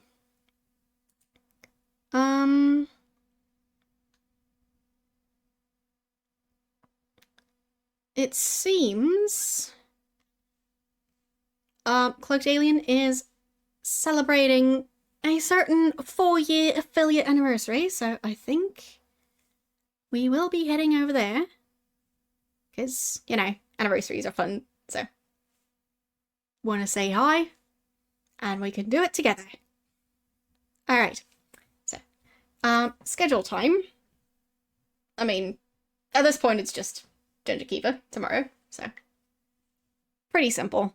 I stream at 11 AM CEST. You can figure out when that is in your time zone. My schedule is also available on my About page and pretty much everywhere, so yeah. Yes, you have arrived at the end of the stream. Yeah. I was streaming for 4 hours, and my voice is tired, as you can probably hear, so 4 hours of this game is as much as I can take, because I'm already sounding a bit croaky. Or, well, I'm sounding like I just started puberty, like 20 minutes ago. Either way. But yeah, my voice will be fine tomorrow, don't worry about it. It just needs a break, so there's that. But yeah, thanks for watching, and I'll see you guys tomorrow with some Dungeon Keeper. Bye!